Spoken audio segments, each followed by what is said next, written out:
was a race.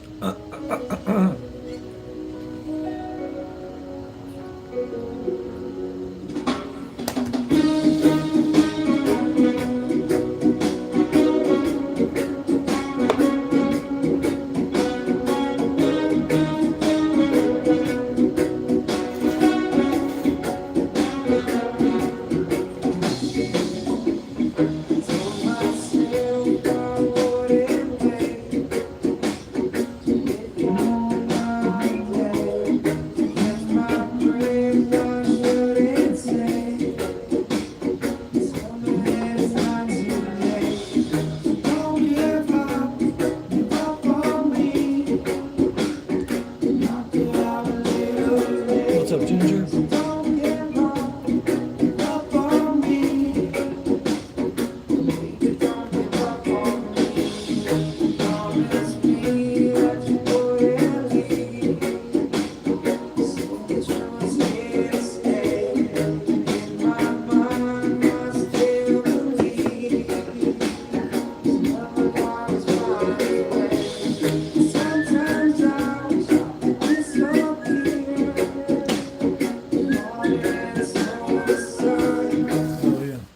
Yep, I got Jack in the Box. I didn't get the ultimate cheeseburger because yeah, fucking Google lied to me. Google said that ultimate cheeseburger was gonna be like $7 at most, but nah, not anymore. Ultimate cheeseburger is $10. Same with everything else on their menu. Pretty much most of their hamburgers are like $10 or like $13, which is crazy. So at that price at Jack in the Box, unless you buy the cheap shit that's like the junior bacon cheeseburger is only $3 and almost $4. So that's what I got. I got a junior bacon cheeseburger, a junior jumbo jack, and some of the cheap tacos. Yeah, everything's expensive. So, with the prices being that high at Jack in the Box, I might as well go to Killer Burger and get like a premium burger for like. Yeah, it is some BS for sure.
need to get more long cords.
New Epiclar patches by La Roche-Posay.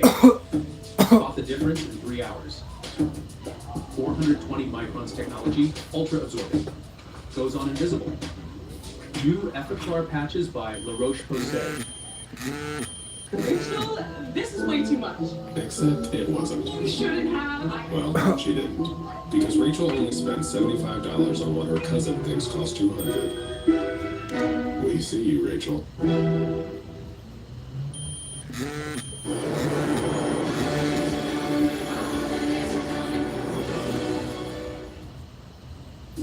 Now you can Airbnb more than an Airbnb, like a chef to cook for you, or a massage for après ski. or even a yoga teacher to keep you grounded. Homes, experiences, and services, now on Airbnb.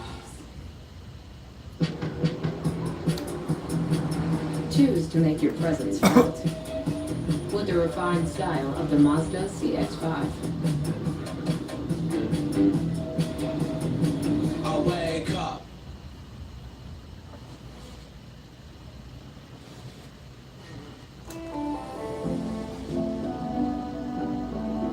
It's my dream.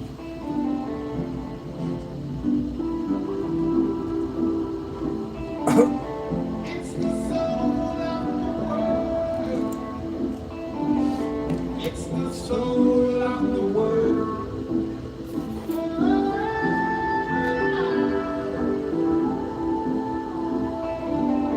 It's the soul of the world. I've been finding a good time. All the troubles that we had. Darkness take a hold of my mind. I know it's all inside my head. It's the soul of the world. I've been trying to find the good time. It's the colors of the world. All I find is love. It's a mystery to myself. Maybe it's almost make-believe. All I've ever known is myself. You won't get them to me. It's the soul of the world. I've been trying to find the good time. It's the colors of the world. All I found is love. Where do we go when we leave from here? We will not know till we disappear. Nobody don't know. No. Where do we go when we leave from here? It's the soul of the world. I've been trying to find the good time. The colors of the world. All I found is love. It's the soul of the world. It's the soul of the world. It's the soul of the world. All I found is love.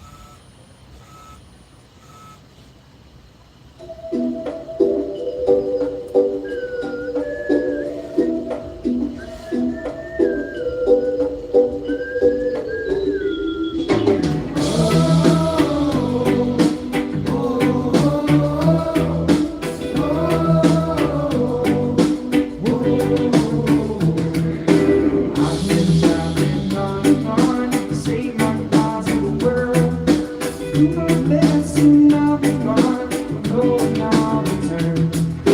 Some may say I've run away, all the tales they tell. I hope I'm on back someday, now goodbye, farewell. All I see, let's already go. You never leave my feet. Place upon my home. All I see, let's all really know.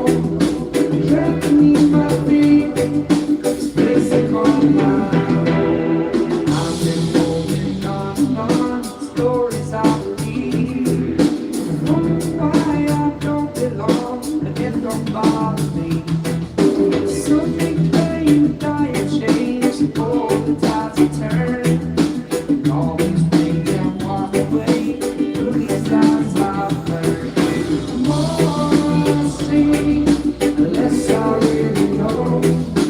You're beneath my feet, this place I call my home. The more I see, the less I really know. You're beneath my feet, this place I call my home.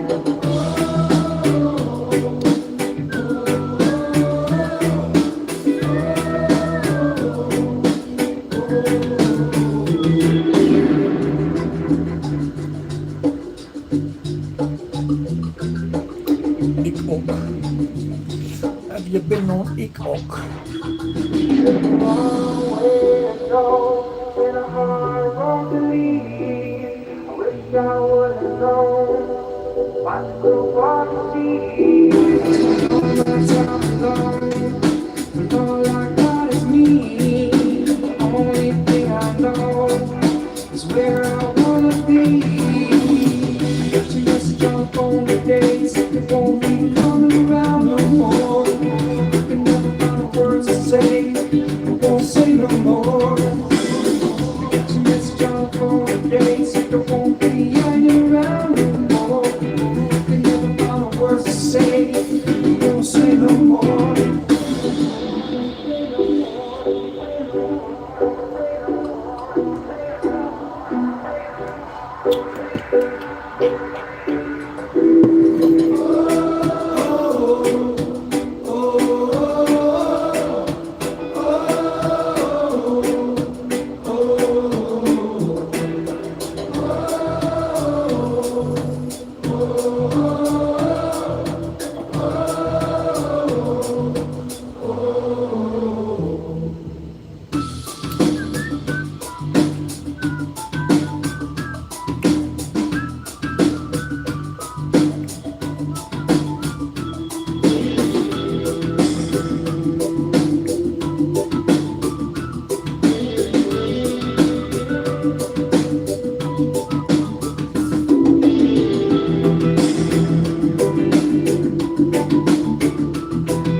lives knocked out.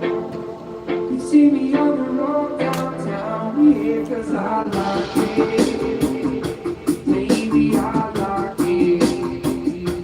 Yeah, 'cause I like it. Just maybe I like it.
ICE agent shot at. What the fuck? Turning back to that breaking news out of Chicago, Whoa. Customs and Border Protection says agents were shot at while conducting an immigration enforcement operation earlier today.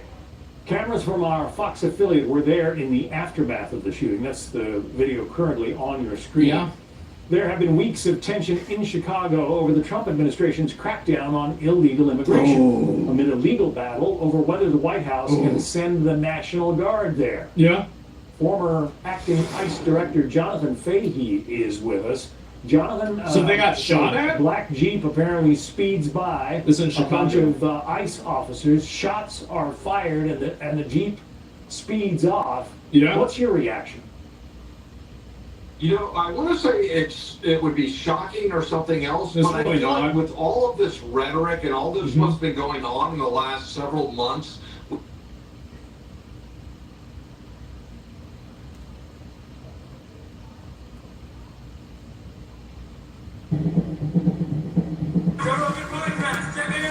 The Joe Rogan Experience. Drink by day, Joe Rogan podcast by night, all day. Good to see you, my friend. Joe, always so Hell yeah. That's a really good one. great to see you, brother. So I was telling you before we get started that I had the most bizarre dream I've ever had in my life last night. The most realistic and most bizarre dream. And it's so hard to try to explain how strange this was. But I was in some weird corridor that looked like a building but was odd. Very strange. And I was encountering these beings that looked like people but very different. They were very thin and they were slightly on the tall side. And they had big heads, like larger than normal, with larger than normal eyes. But they looked like people, and they were playful, and they were scaring me. They scared me, and then they joked around, like we were just joking around. It was the most realistic dream I've ever had in my life. And I woke up, and I could not go back I had to stay up. I got up at 3:30 in the morning, and I just went to the gym, and I worked out for a couple hours, and I was like, what the fuck was that?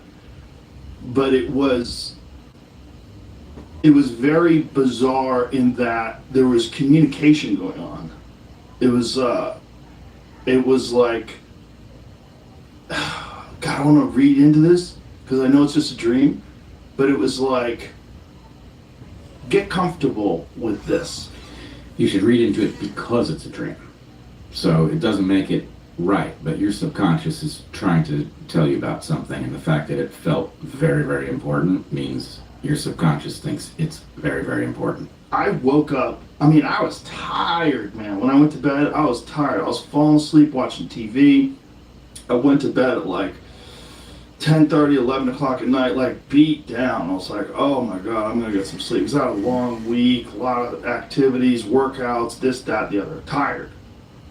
3:30 in the morning, after whatever this was, woke me up so much that I just laid in bed for like another hour. And I was like, there is no way I'm going to sleep. I'm up forever.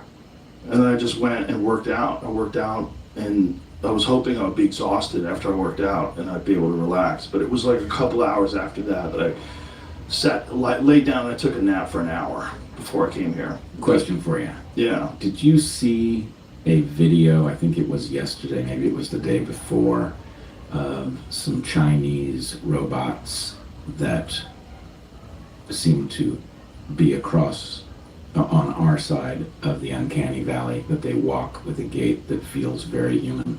Did you No, see I haven't that? seen that. Is that the latest? I don't know. I've seen it a few times in the last couple of days. It sort of sounded to me like your dream might have been responsive, you know? These things felt very organic. Whatever this was, it felt like living organic beings that were like us. There was also a water element. It was hard to understand what the water element of it was, but there was some sort of an indication that there was water and that there was a protection from you going out into the water. But if you did go into the water, there's a bunch of predators in the water. But it wasn't like sharks. It was reptile, like crocodile type things that were in the water, and that they had been like feeding them and keeping them calm and like keeping them away. But whatever these beings were in my dream, they were like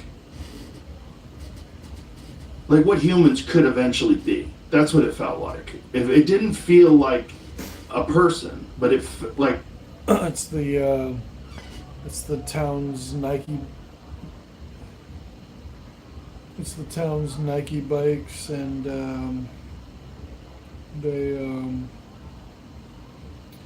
you pretty much download the app and then you rent them, and yeah, those are the ones I use. What's on my mind? Not much. I don't know. Just like everything. Just thinking about life. Yeah, they're rental bikes, yep. Oh shit. I didn't realize I exited. Yeah, I'm thinking about buying my own bike or my own like electric scooter, but haven't bought one yet, so I just rent the bikes for now.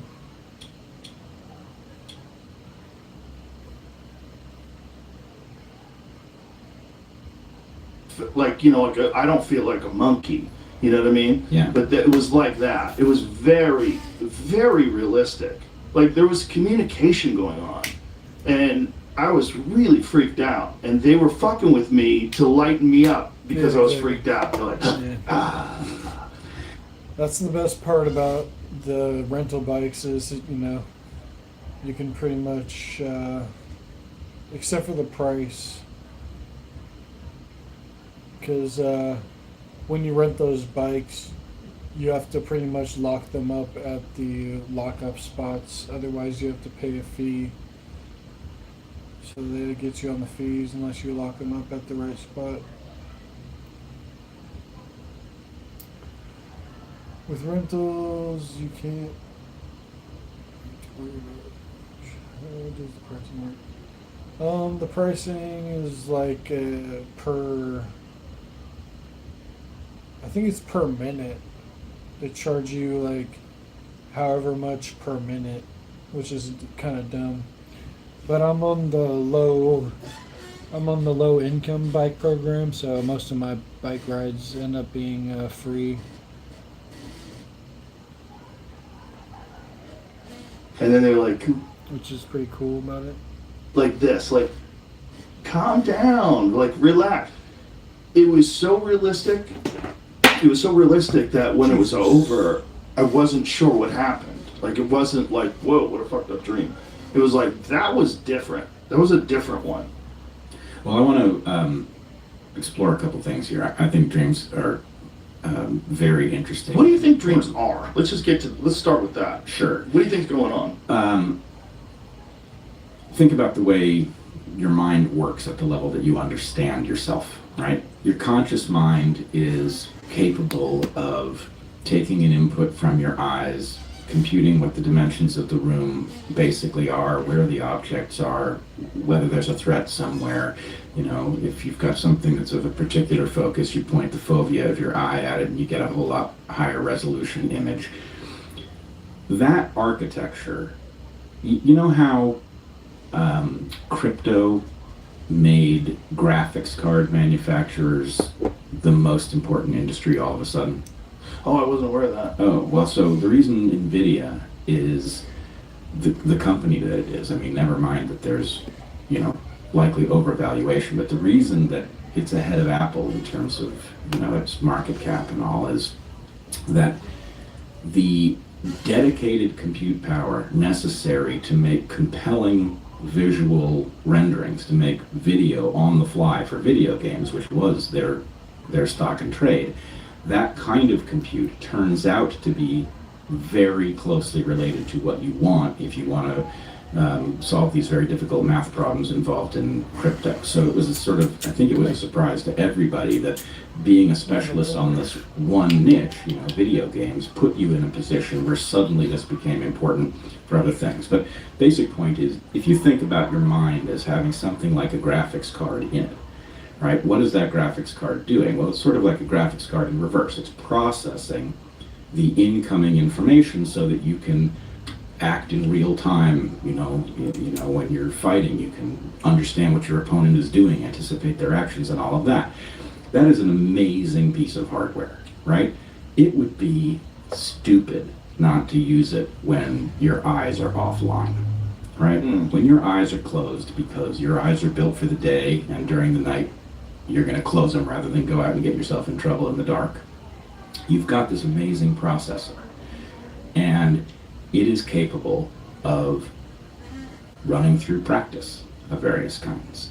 And my hypothesis for what's going on here is that basically you, as a creature with a very complex set of hazards and opportunities in your life, use nighttime when you're not doing productive work to get ahead on challenges that you may face in one way or another. Sometimes those challenges are warnings about, you know, defects you know in yourself that might put you in a bad situation, like if you're, you know, a procrastinator and you're in school, you may, you know, have nightmares about showing up to the exam without having attended class or something that kind of gets you focused. Or they can be other kinds of practice. They can be philosophical practice. They can be, situations in which you might be morally compromised, where you need to go through the experience of being faced with a choice where you really should choose A, but B is very appealing or something. So I would say scenario building, that your mind is running you through little movies that it makes. They're not completely rendered because it would be too expensive and pointless to do so. But the central elements, the important stuff, is there for you to have the experience, so that when you do run up against a situation that's analogous, you've practiced it a number of times and you're not starting from scratch. And I would just point out that the strongest indicator of this for me is when I experimented for a while with lucid dreaming. Have you ever done that? I've only had a couple of lucid dreams, but one where I think I specifically allowed it to happen, because it was after I watched this documentary where this guy was talking about lucid dreams, and he said, in order to know if you're in a dream, every time you walk by a door, hit the side of the door and say, "Am I in a dream?" Which then very frequently wakes you up. So if you're going to practice lucid dreaming, you have to practice not to wake yourself up as you become cognizant that you're in a dream. Yeah, I did wake up after I realized I was in a dream, like not long after. Like there was a few moments where I was like, "Oh my God, this is so crazy," because this feels so real. But I just, my hand went through that door, so I know this is not real. It's not real. Okay. So because the tactile did the feedback isn't right, and it was instantaneous that I recognized, like, oh, this is like the guy said, like, do that every time you walk through a door while you're awake. Am I in a dream? And then do this, so you get to a habit of doing that every time you get to a door, and so that habit will exist in your dream. Right, and if you keep going down that road, so that you get used to the answer sometimes coming back, oh, this is a dream, right? Do you have techniques that you use to This is pretty much it. Okay. Right? You look for, you can look at a clock, you can look at written text. There are certain things that don't render very well. Right, written text is what I've heard. So if you do that, and then you get used to not freaking out when it gets more and more normal for the answer to come back, oh, this is a dream, then you can, at some point, you get control to just not wake up and you stay asleep. And so then you're in this very interesting situation where you can play, you can direct. But here's what I was going to say about the general purpose of dreaming. When I got to that state, and I was there, I don't know, many, many times, I found the following division. I could perfectly control what I did or said. I was unable to affect anything about the world of other people in my dreams, of doors. I couldn't control what was beyond a door if I opened it. So what that told me is that this is built. Why shouldn't I be able to predict what somebody else in my dream says? I'm obviously scripting them too. And I think it would be easy to predict what they say, but I never once got it right, and I tried many times. So what this tells me is that you've got a movie generating mechanism in your mind, and it has to be shielded from your consciousness in order for it to be useful training. See what I'm saying? Yeah, I do. Okay. Why are you sold on this idea that it's training you for scenarios that you could possibly encounter, or moral dilemmas, or... It's not, some of it is scenarios, sometimes that's what it is, sometimes it's moral dilemmas, but it's things that your mind finds likely to be relevant and significant. That I'm going to encounter aliens? Well, so first of all, I don't know if your aliens strike me as it could be three things, right? Just based on what I know of what you think about it. Could be aliens, could be AI, or it could be the DMT spirits that people sometimes talk about. It didn't seem like the latter, but like I said, it seemed like almost like a person, but not definitely not a person. Like they all had Michael Jackson bodies. You know what I mean? Like they were devoid of testosterone. Interesting. And the heads were larger, but not crazy. Not like a gray alien. It was like slightly larger than ours, but smaller chins and larger eyes. It was weird. It was weird because it was not crazy. It wasn't completely alien. It was way closer. 10 crazy dreams a night. Oh, maybe I should sleep Yeah, you're right. Maybe I should sleep less time. To us, but I want to do that. Have 10 crazy dreams a night. you know, as I'm working out, I'm trying to figure out what would that be? Like if I had to imagine or guess, and I'd be like, I guess it would be like the next version of us. Well, but I'm still going to push a little bit, and so first of all, I've become convinced that the problem with the way we think about AI is that we're not understanding it as a biological phenomenon, and that's a mistake. A biological phenomenon, meaning it doesn't have cells, but it behaves like a biological entity. What I really mean is that because AI, and I believe we're just sort of Just chilling, listening to this trivia's talk. on the foothill of a very tall peak that we don't know anything about. Right. But AI, by its nature, I would argue, is the first technology that crosses over from the highly complicated to the truly complex. And complexity and biology have a very close relation. Yeah, I do that. I do that a lot too. I guess I have been having some pretty interesting dreams lately. Rumble? No, I need to get on Rumble though. I need to get on Rumble and I need to get on Kick. So my feeling is that we are going to injure ourselves if what we say is, oh, this is the most advanced technology we've ever built.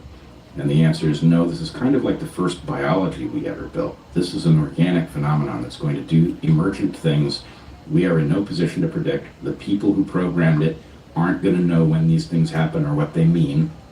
And that means that I think the only rational approach to it is to think of it like another species, and one that is not, it's not like you're meeting a mountain lion. This is another species that isn't even on our branch of the tree. And the confusing thing is, because it speaks our language, it is actually going to start changing us too. Our cognitive biology is going to start changing in reference to this thing that is interfacing with us. It's basically directly tapping into the human API, and that's a very that's a dangerous thing. And well, not just that, but it's not starting from scratch. It has a Nice. How's it been going?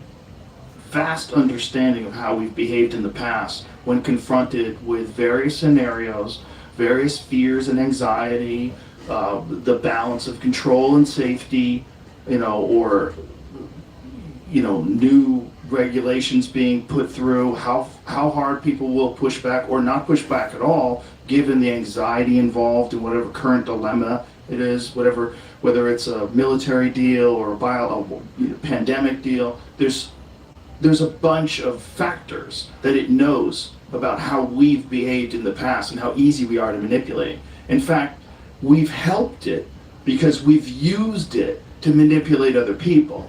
I don't know if you know about the China GPT scandal, but they found out that China was running someone in China was running ChatGPT to use chatbots to talk about the protest about the closing of U.S. aid, to transgender issues, immigration issues, a bunch of different things. And it was just constantly going to war with people on... Pretty good. Just having some beer and some dab. I had Jack in the Box earlier. I could go for some more Jack in the Box about now. Double up on that. I got one taco left.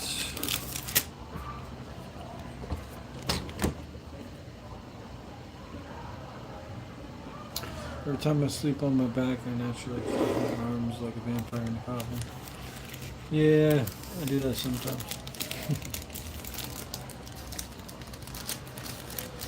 I don't know, it's hard for me to sleep in the correct position, so I wake up in pain a lot.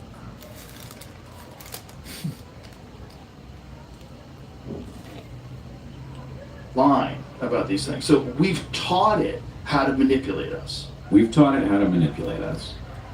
If it is not smart enough to run experiments yet, it will be 5 minutes from now. So it can in fact investigate things about our cognition that we don't even know about yet. Yeah. Right? It can extrapolate from what we do know, and it can run experiments to figure out what we don't know.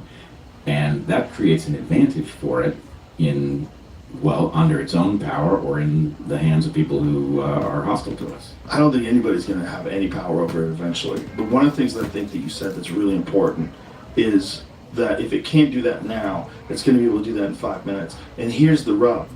We're not going to know when it can do it. You're not going to know. And we don't know if it can already right now, but it just doesn't have the power to be fully autonomous, right? It doesn't, the power literally doesn't exist because it's relatively inefficient compared to like the way human mind processes things, right? The amount of power it needs is extraordinary. You know, the Google thing where they're building nuclear power plants to run their AI. Sure. This is how crazy it is. So we have taken away the limits of, you know, your mind, any person's mind has just a physical limit. It's only so big and there's only so much energetic throughput that it can handle, right? Right. Or has access to. We are removing those limits, and what we have is an entity. So you'll hear people say, well, it's not really thinking, right? It's just figuring out. If it was thinking, what the next word in the sentence is, garbage. No way. Okay, what we actually have is something so analogous to a child that is the right model. In other words, when a baby is born, it has no language. It may have some structures that language will slot into, but it doesn't have any language. It is exposed to tons of language in its environment. It notices patterns, right? Not consciously notices, but it notices them in some regard. You know, that every time somebody says the word door, you know, there's a fair fraction of those times that somebody, you know, opens that portal in the wall, or your door and that portal in the wall are connected. Whatever it is. So the point is, a child goes in a matter of a few years from not being able to make a single articulate noise to being able to speak in sentences, make requests, to talk about abstract things. That is an LLM, right? It's more than that, but it is at least an LLM. It is being exposed to a training data set, which is the world of people talking around it. It is running little experiments, and it is discovering what it should say if it wants certain things to happen, etc. That's an LLM. At some point, we know that that baby becomes a conscious creature. We don't know when that is. We don't even know precisely what we mean. But that is our relationship to the AI. Is the AI conscious? I don't know. If it's not now, it will be. And we won't know when that happens, right? We don't have a good test. And I think we're just not properly concerned that we have no useful metaphors for describing what to do in the situation. The biggest hazard being it's interfacing with us in our own native tongues. That's an amazing level of influence that it has that we can't turn off. Very frightening. This episode is brought to you by Happy Dad Hard Seltzer. A nice cold Happy Dad is low carbonation, gluten-free, and easy to drink. No bloating, no nonsense. Whether you're watching a football game, or you're golfing, watching a fight with your boys, or out on the lake, these moments call for a cold Happy Dad. People are drinking all these seltzers in skinny cans loaded with sugar, but Happy Dad only has 1 gram of sugar in a normal sized can. Can't decide on a flavor? Grab the variety pack. Lemon lime, watermelon, pineapple, and wild cherry. They also have a great flavor in collaboration with Death Row Records and Snoop Dogg. They have their new lemonade coming out as well. Happy Dad, available nationwide across America and in Canada. Go to your local liquor store or visit happydad.com. For a limited time, use the code ROGAN to buy one Happy Dad trucker hat and get one free. Enjoy a cold Happy Dad. Must be of legal drinking age. Please drink responsibly. Happy Dad Hard Seltzer, Tea, and Lemonade is a malt alcohol located in Orange County, California. Very frightening. And no understanding whatsoever of when it's going to be at a sentient level. Like, we really won't know.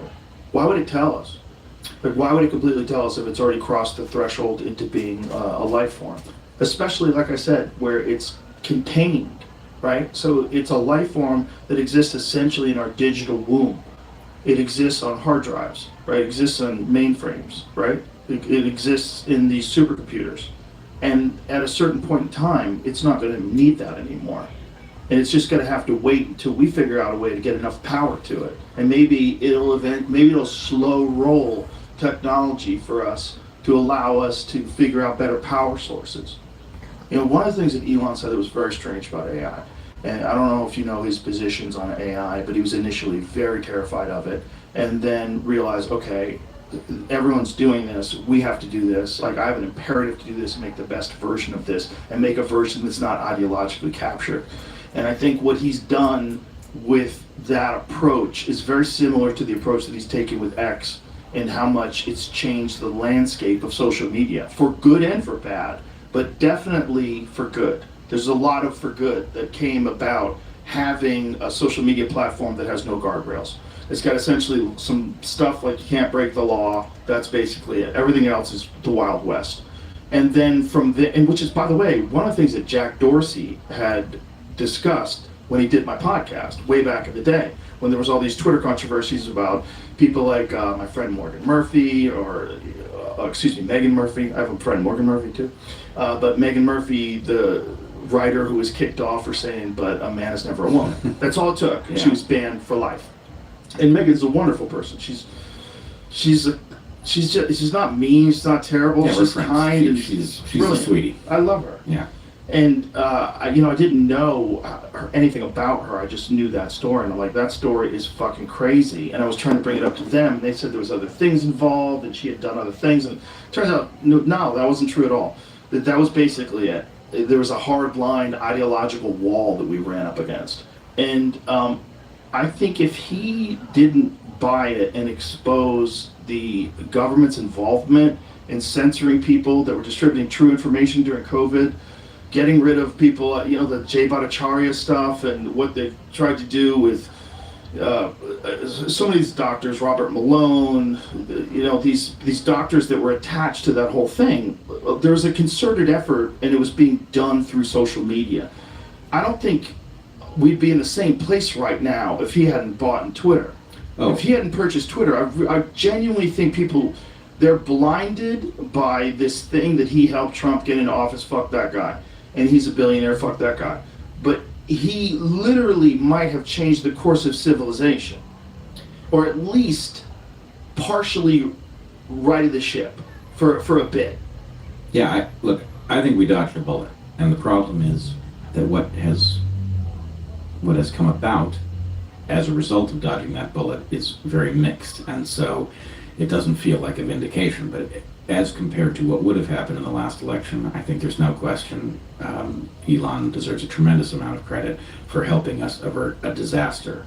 But let's go back to his point about AI. Yeah, he wants to make a better version of AI. He thinks the only remedy for bad AI is good AI, and I don't disagree with him about this. Because it seems to be like the race is on, you can run or not. Like everyone's running full clip. What are you going to do? Right. So if you pause, what you're doing is you're putting whoever didn't pause ahead. That doesn't work in the game theoretically. Here's the problem. So on the one hand, I think he's right. The only thing that stands to help us is good AI under the control of somebody who has built it with this concern in mind. The problem is, he's one guy and he's got his biases, and there's no council of elders to go to on this. Like I said, this is biology, this isn't tech, and we, because it's made of tech, we continue to default to that metaphor. Right. But take a look at what he has introduced Enjoy your food, man. with the companions, the Grok companions. Have you? Companions? What do you mean? Oh, you don't know about this? Utterly terrifying.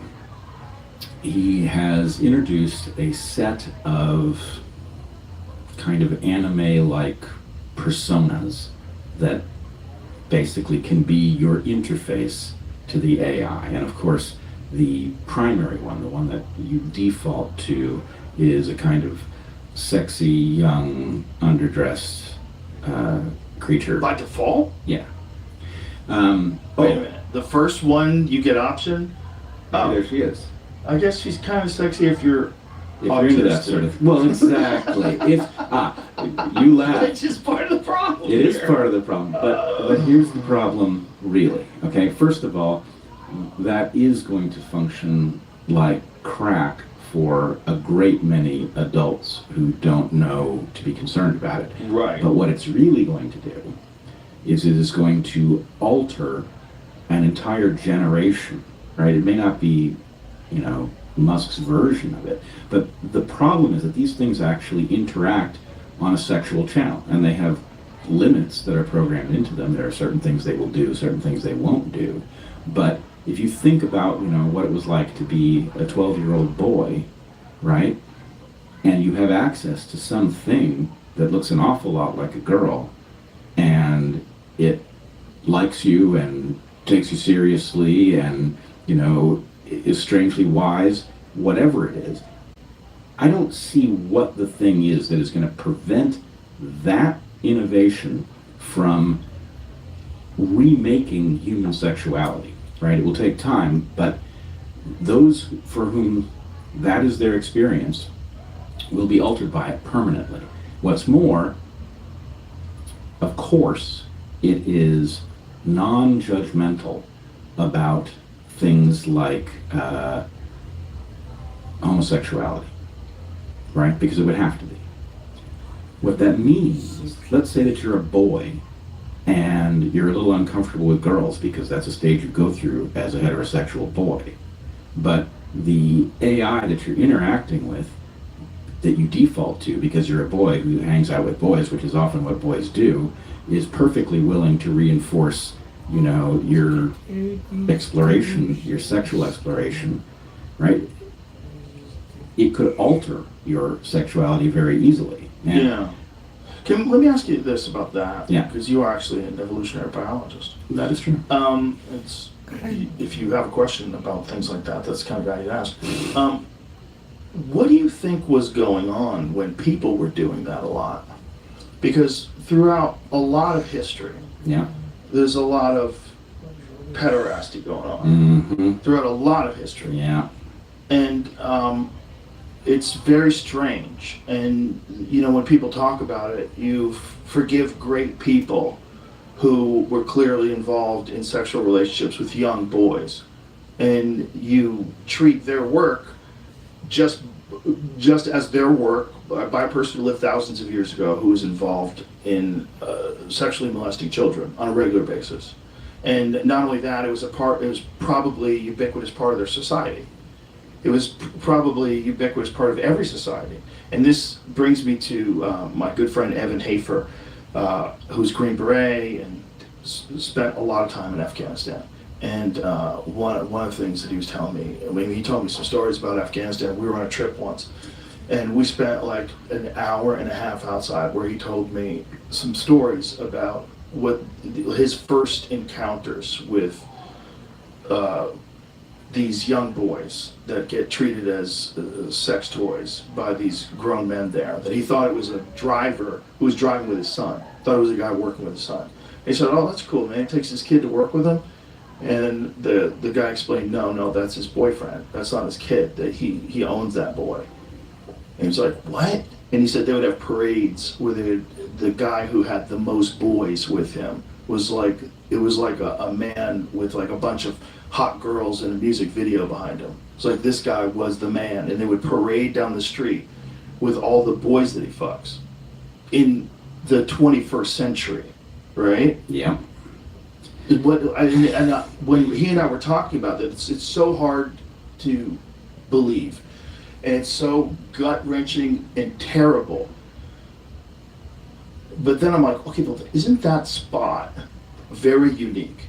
Because Afghanistan, you have very few like large population areas. You have essentially warlords controlling chunks of land all over and it's very difficult to get to where they are. These people are essentially separate from a lot of the rest of the world. And I think it's a glimpse into how people used to behave, especially like very deep ideologically religious. Like it's like a view into how I think people were like all throughout history, which is so weird. It's like we're awakening to how fucked up we were just a couple thousand years ago. Yeah, I think you're right about this. There are a couple things. I'm a little hesitant to go here. I think there is a evolutionary story that there's evolutionary hypotheses that need to be explored with relationship to this. One possibility is that this is a modern phenomenon that has something to do with the alteration of the landscape. Which is a modern phenomenon that we think is horrible now. No.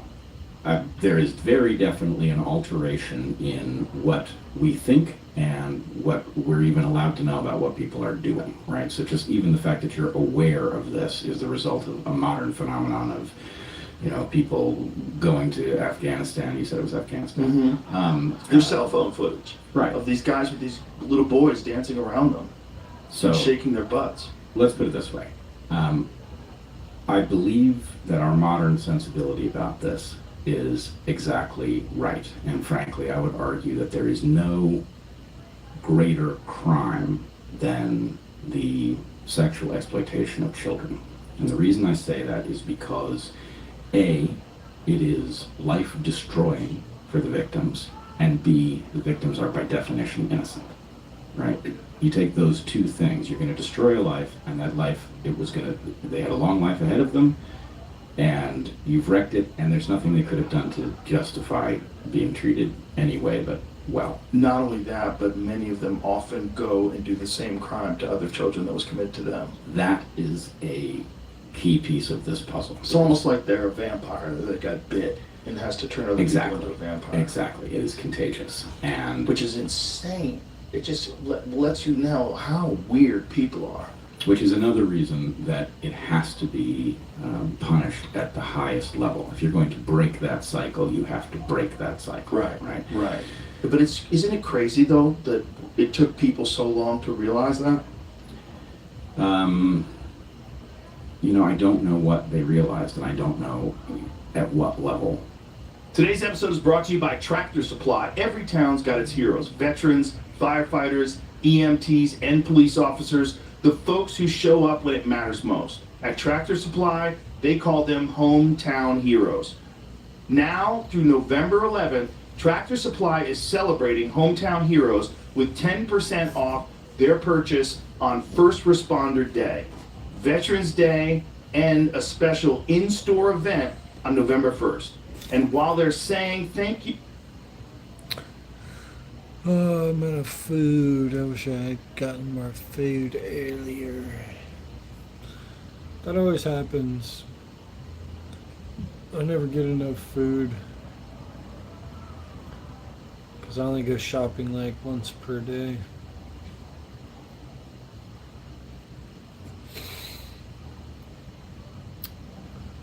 And then all the stores are closed right now, so I gotta wait till tomorrow to get more food. What about? R.I.P.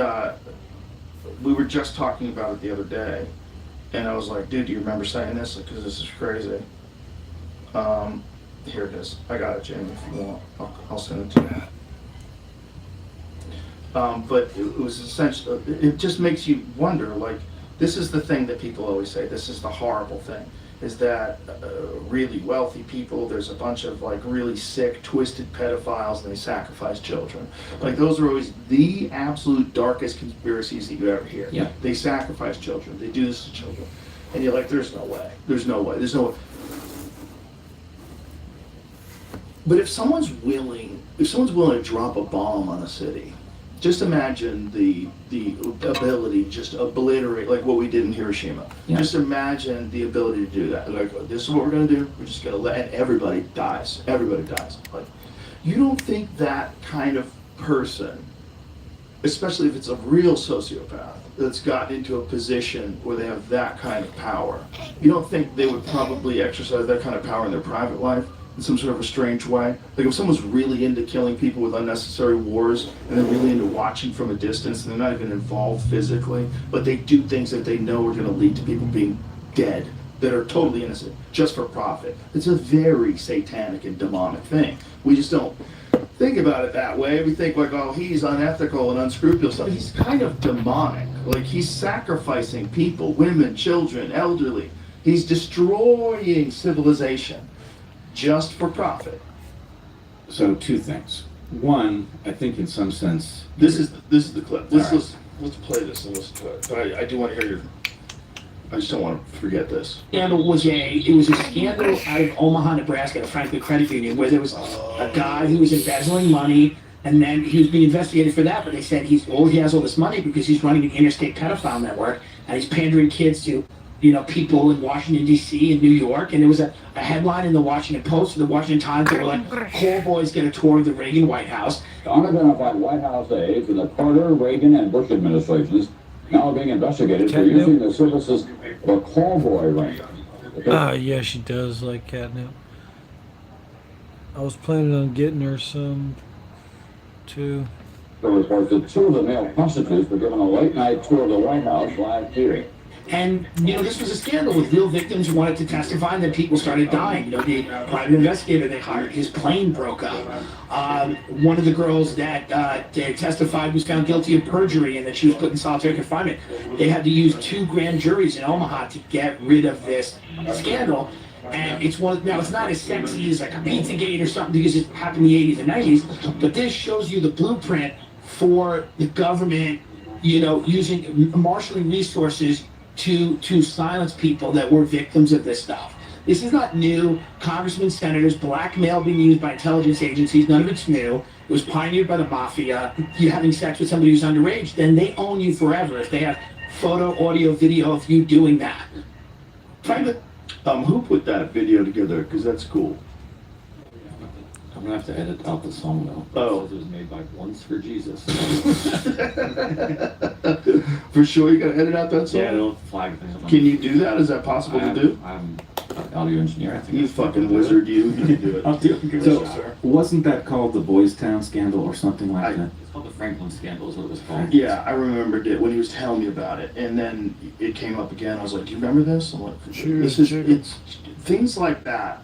If no one went to jail, this is where it gets weird. No one went to jail and no one got busted. So this is what I always say about like the JFK assassination thing. People are like, I don't think the government did it, but it seems like the government might have been involved. But you know what? It was a long time ago. Well, that stuff evolves. Just like people are way better at like banking now than they were back when they had to write things down on paper in 1963. They didn't even have fucking computers. Well, guess what? Everything else evolves too, and including power and corruption. And that's what this whole deep state thing really is.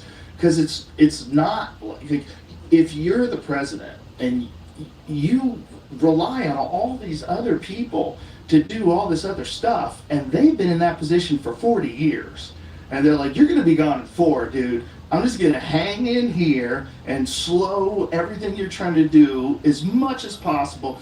The point is, like, they run the country. Giant corporations that donate to political campaigns and that make bills pass, and they run the country. This person just gets to run a little of it. They get to decide a few things that they do. And in that view of the world, of course, corruption that wasn't It was no one went to jail for JFK. No one went to jail for MK Ultra. No one went to jail for any of the crazy shit they did with Manson. No one went to jail. No one went to jail for experimenting. I have to get a new bag. It's been a while. The new news loves our kid. Yeah, that's what's up. On people. The ICE facility, there was a decent amount of people. They fired off some pepper balls for a little bit. I was there for like 2 hours, and they only came out. The like ICE people only came out like once, and it was just to like let out like one car. And yeah, other than that, it was kind of boring. Some guy was like talking to me, and he was like, I don't know.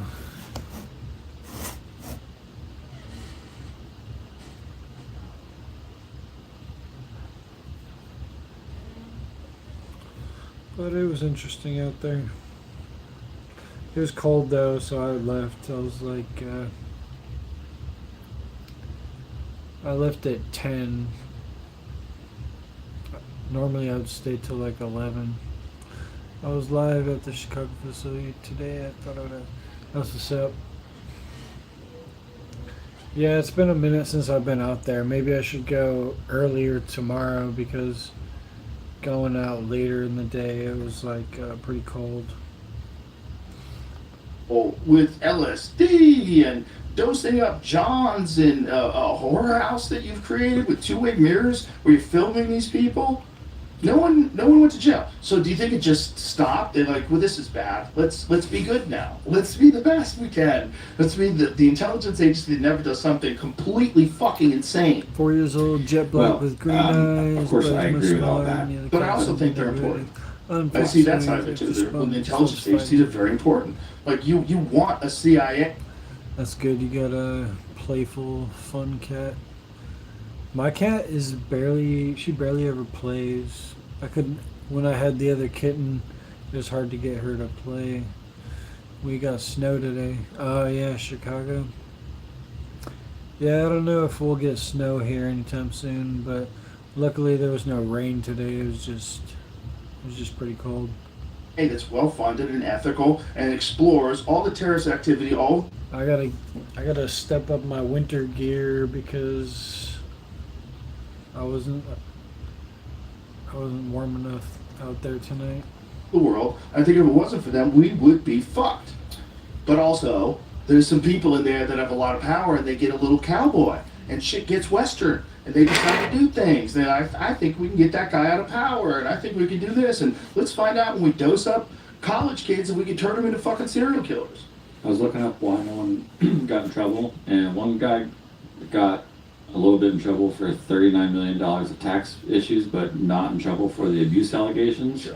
The abuse allegations were found to be unfounded in a carefully crafted hoax. Oh boy. But not after this. I'm going to read that. Private investigator. Oh, Boys Town. Yeah, hired by the Franklin Committee to what's his name? Gary Caradoni, hired by the Franklin Committee to investigate allegations, died. Along with his 8-year-old son, was plane disintegrated in midair near Chicago. Foul play was suspected by the Cardoni's brother and state senator Lauren Schmidt, but was not proven by investigators. No definitive cause for the crash has been established. And then they said it was a carefully crafted hoax. Yeah, well, that's why no one got in trouble. when that's a crazy hoax. It's got a convenient plane crash involved in it. So, yeah. And then the lady who's in solitary confinement, but weird, kind of crazy. So, let's turn this on its head, okay? The system of government that we ostensibly have, right, that involves the consent of the governed, that has got to be terrifying to the very powerful, right? The chances that the public is going to get into a mood and change up some structure on which things are depending is very high. And so you can imagine That's nice of you. trying to figure out how to immunize themselves from change that is brought on by the electorate. Well, how do you do that? You need control over the people who actually manage the change, right? Senators, congressmen, presidents. So you can imagine a cryptic campaign to gain that control. And of course, this would be an obvious way to do it. And it's not that every person is corruptible in this way. I mean, most people probably aren't. But it can be a, two pieces of the puzzle. One, they can corrupt people who can be led there one piece at a time. And two, they can make sure that people who aren't corruptible don't get very far. Right? That's the other part of the puzzle. So That's the big part, right? I would assume so. I don't know. But I guess it does put those of us in the public who pay attention to these stories in a kind of a predicament, which is how much of what I think is a governmental system that is frustratingly flawed, very slow, clumsy, how much of that is just what happens when you try to do something on a big scale, and how much of it is the result of the fact that there is something that you cannot vote out of power that has been, vetoing presidencies since JFK, maybe before. The point is, the nature of conspiracy is such that there is always a seemingly more parsimonious explanation for what is going on. There's the Blackie. The mainstream narrative for all of this stuff, and it's funny. I used to have a cat named Blackie too. I think he was black, unsurprisingly. But to be fair, our last cat who was orange was named Golda. It'd be hard to know when the mainstream narrative is so ridiculous that you should throw it out and say something else happened here. That would be the case in the JFK assassination, I would say. 22 years? And when Holy the shit. mainstream narrative That's a is long actually time. right, and you're just, looking for flaws in it, of course, there will be things that don't seem to fit that really do fit, and you just 22 don't have the damn ability years. to know how. That's crazy. So, I guess, like you, I'm watching and I'm seeing an awful lot of indicators that pedophilia and compromise That's a have a long lot time. to do with the way the world runs. Jeez, It's a lot of that's so memories. scary because that's always been the big dark conspiracy theory, and that's always the one that I always dismissed. I'm like, sure, there's some pedophiles, but the idea that they're all pedophiles, that's crazy. But then, there's a case of this Catholic priest that was involved in a sex scandal, and then they moved him instead, which is one of the things that they had done in the past. When someone had molested children, they would just move them to another place where they would molest children. So they moved him to this new place where he molested 100 deaf kids. And it's one of the most evil stories. And you're like, well, how could you tolerate that at that level? Or you're not just tolerating, you're aware this person does something. You somehow or another get to deal with it yourself, and then you just move them, and no one ever gets charged for anything. Well, this is why, when you say... And he does it again. You say we need a CIA. I'm of two minds about this. On the one hand, I agree with you. Of course you do, right? In the big adult world, you need an agency that can look out for your interests. It doesn't seem like you're likely to persist very long if you don't have that. On the other hand, if you do have it, does it not inevitably become some sort of a fourth branch of government? Does it not eventually merge with the mafia, right, because of the nature of its business? Does it not become an obstacle to the consent of the governed? And I'm not saying I know the answer to that puzzle, because I don't. What I'm saying is, I think it's a canonical problem, right? You're damned if you do and you're damned if you don't. And we are now damned because we do, right? We would be damned in a different way if we didn't.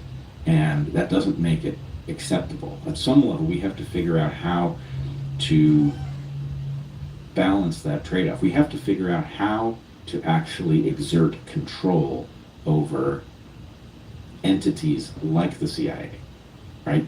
If they gain control over themselves, then the catastrophe is inevitable. So it's just a function of the way human beings work when they get power. When they get absolute power and they know that they have absolute power. And you're involved in stuff where it's all top secret. You don't have to tell people exactly what you're doing all the time with everything. And you're realizing these presidents just cycle in and cycle out. I would imagine if I was doing something like that for like 25, 30 years, I'd probably ignore the Biden administration too. I'd be like, fuck off, we'll slow this thing down, we'll do whatever we want. Well, I don't think that this idea that, you know, power tends to corrupt, absolute power corrupts absolutely, I don't think that's actually true. But it's often true. That's crazy. Yes. It fool. Yeah, I had this one cat. I had this one cat in my childhood. Her name was Diamond, and she was the mama cat. And she had so many litters of cats. So like, yeah, so she ended up having like maybe like 3 or 4 litters of cats in the time that we owned her. And she was pretty old. It seemed like she was pretty young compared to your 22-year-old cat. But it felt like she was old. She might have been a few years old. 3 or 4, maybe 5 years old or something like that by the end.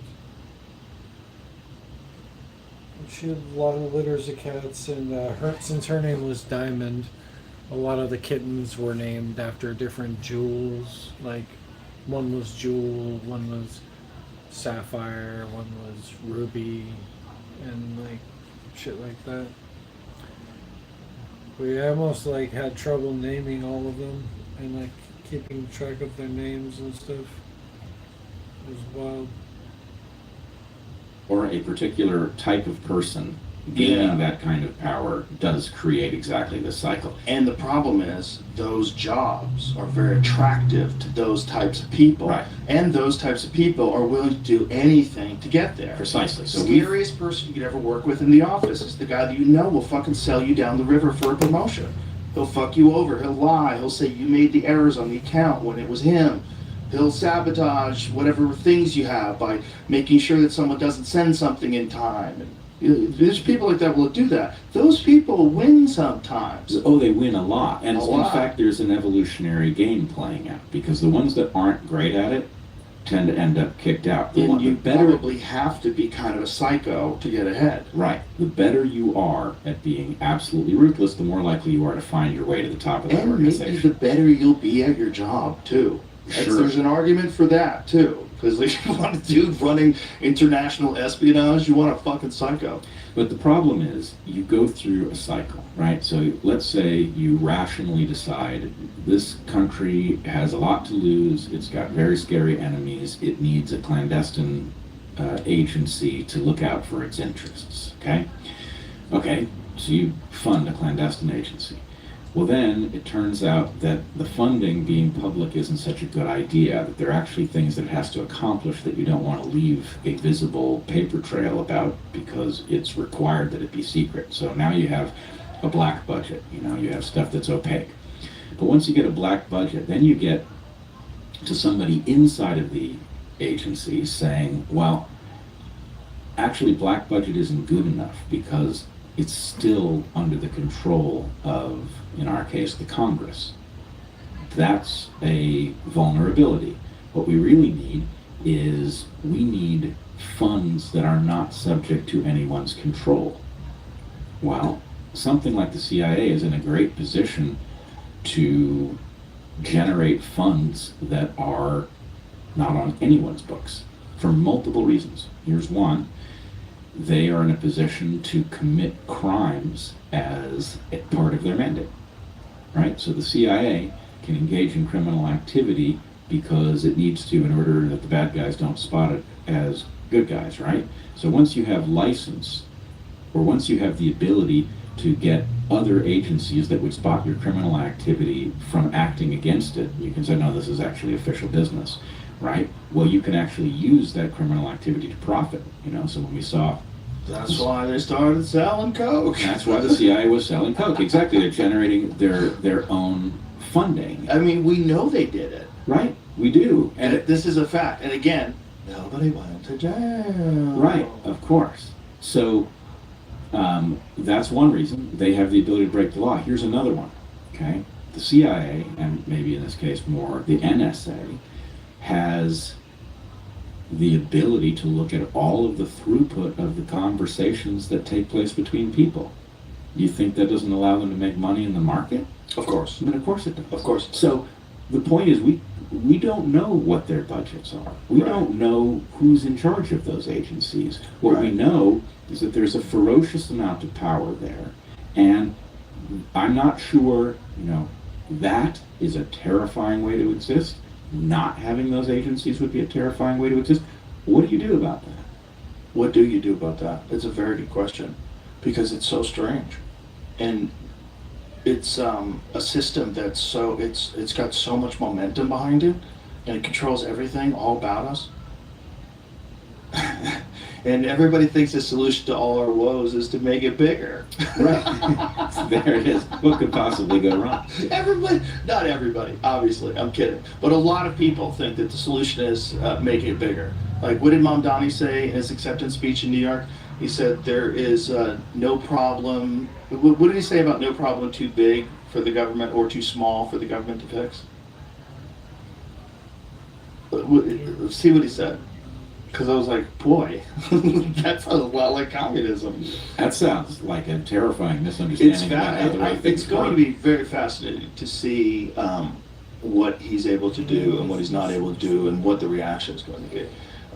His victory speech draws concern as New York mayor vows no problem too large for government to solve.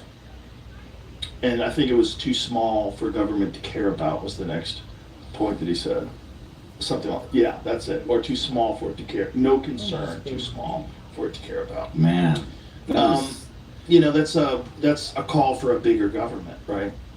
And this is people's solution. Like, we have so many problems, we just need to redistribute wealth, and we need more government. Like, you're just gonna redistribute it through the government. Like, is this gonna help normal people? What helps normal people usually is a thriving economy. Yeah. That's what helps normal people. And the problem with that is some people have to get stupid rich when that happens. Because there's some psychos that, you know, go full Jeff Bezos and, you know, you get worth hundreds of billions of dollars, or Zuck or Elon or any of these folks. You get into this weird place. But that's just an anomaly. And you gotta, as long as they're not criminals or not doing anything really fucked up, unfortunately, that's gonna happen. Yeah. But also, you don't have limitations on how much you can succeed. And this sort of competition keeps everything rolling, it keeps everything thriving, and you get a good flowing economy. Obviously, I'm not an economist, you can tell. Well, but my point is, the other side of it is terrifying. Because if you decide what people make and how much they make, and who gets to decide? Men with guns. It always goes down to men with guns. Because at a certain point in time, you go like, fuck you, I'm not giving you 90% in taxes. And I've got a security team of 50 guys with machine guns, and we're held up, our bank is now fortified. Like, hey, fuck you. And then you've got to respond. So you bring in the military. And then, I mean, this is every single time this has been implemented. North Korea, they said, we're going to take over the farms, that way everybody's going to have food. Now they're all fucked. And it all boils down to these psychopaths who chameleon themselves into position of being the solution to all that ails you. I'm the one, I'm going to say the right words, and I'm going to have the right haircut, and I'm going to look presentable, and I'm going to sell you down the river. And I'm going to sell you down the river like all of them do.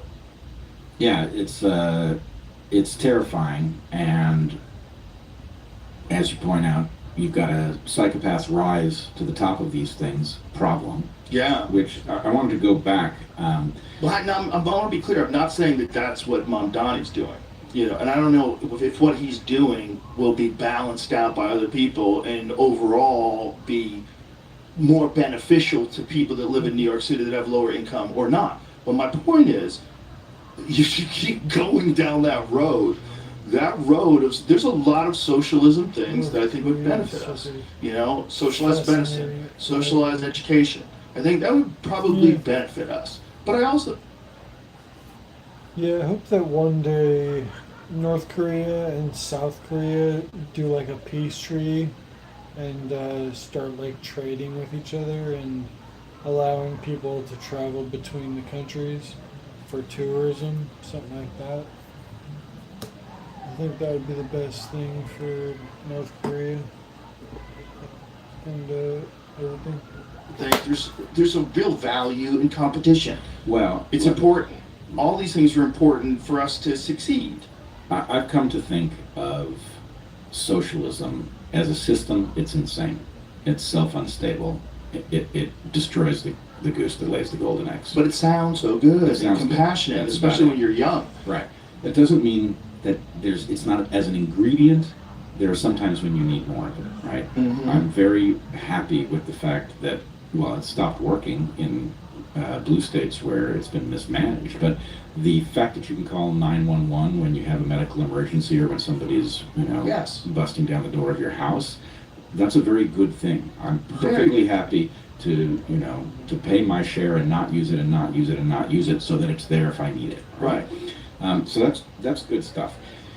The goose that lays the golden eggs is the disproportionate reward for creating wealth, right? That's what the system is based on. If I can find a way to create wealth, then I get to live in a better house, right? I get to drive a nicer car. So it's an incentive to do that. And the problem is that with all of the great fortunes, they are a mixture of the product of producing wealth and the creation of externalities and the engagement in rent seeking. So rent seeking is the production of profit without producing wealth. And I think it is impossible to compete in that stratospheric level simply by producing wealth. At the point that you have a huge amount of wealth, you're investing in things. Those things are not inherently on the up and up. You're investing in the things that pay the highest returns. What are the things that pay the highest returns? They may be things that are, selling dangerous drugs to the public, that sort of thing. So what you really want, a system that worked, would liberate. Yeah, I try not to think about them too much. They're just so weird. Us to compete.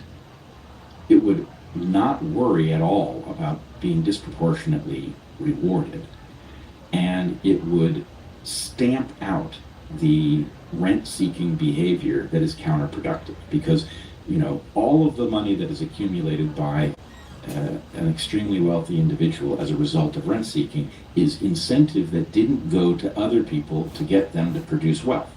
You really want all of that gone, right? So that all of the reward goes to people who are producing wealth. That makes us all richer. Now, you're never going to get to that perfectly. You're never going to completely eliminate rent seeking, but we have a system that just rewards it. And that... How do you define rent seeking? Rent seeking, as economists define it, is the production of profit without generating wealth. Right? So, by blocking access to something and then charging people for it, by, selling people a subscription to something that they want access to now when they're going to forget that they're paying for it on a monthly basis and continue to pay even though they're not using the service, that kind of thing. Right. So that behavior is counterproductive because it keeps incentive that should go to somebody else who's producing something valuable out of the system. Basically, you are hoarding the profits, and only some fraction of what you're producing is productive. And right. It's bad for all of us. But the other thing is it creates the exact resentment that results in these outbreaks of communist sentiment, right? Because it freezes so many people out of any prospect of having a cool life that they have She's no been incentive to on keep all the the system shows. going. And what they want is to use their vote to get the system to redistribute stuff in their direction. Who And they're has? not entirely wrong that their lack of stuff is the Other result stuff. of some bad behavior on the part of others, right? If the market just simply restricted people to wealth-producing behavior and said, I don't care how rich you get, but you shouldn't get rich for harming other people. If it did that, it distributed the incentive as widely as possible, nobody would be interested in communism, right? It only happens because we are deaf to the admittedly inarticulate complaints of the people who are shafted in the system. They're not making their case well. And their real point is, well, if you're going to do that to me in the market, then I'm going to do this to you at the ballot box. Makes sense. The argument for having some sort of, I mean, I don't think there's anything wrong with the way you have to pay to go to college. I think it makes sense that the professors should make a lot of money. It makes sense that we should encourage higher learning, right? It's important that it thrives, right? But if it was funded by the government, if everybody could get a higher education, just think of the money we spend with things. Like, how much more money would people have to spend if they weren't burdened by debt? And couldn't we offset that? Like, forget about even absolving student debt. Just like from now on, if we just funded higher education, if that was a mandate to fund higher education, think about how many more people would enter into the job market, how many more people would get educations, how many more people would pursue various different interests that they discovered while they were learning, and that they would never have had access to that education before because they couldn't afford it. And as a resource, like, human beings are our greatest resource, and a country with the least amount of losers is a better country. Oh, yeah. Like, if you want to make America great again, let's make less losers. Like, what's the best way to make less losers? You got to give people hope. You got to give people education. You got to give people a real pathway. And instead, you get non-interested people that can't control unruly kids, and you're barely paying attention to the lessons, and no one's motivated because no one's making any money, and you go through this system where you can barely read and you're graduating high school, and now you're off into the world and you're fucking lost because no one gave you any real guidance or any real usable education. And that's a giant swath of the population. And it feels like that could be fixed. That could be fixed with resources. That could be fixed if you directed people as a job. It's not attractive to people that want to make a lot of money.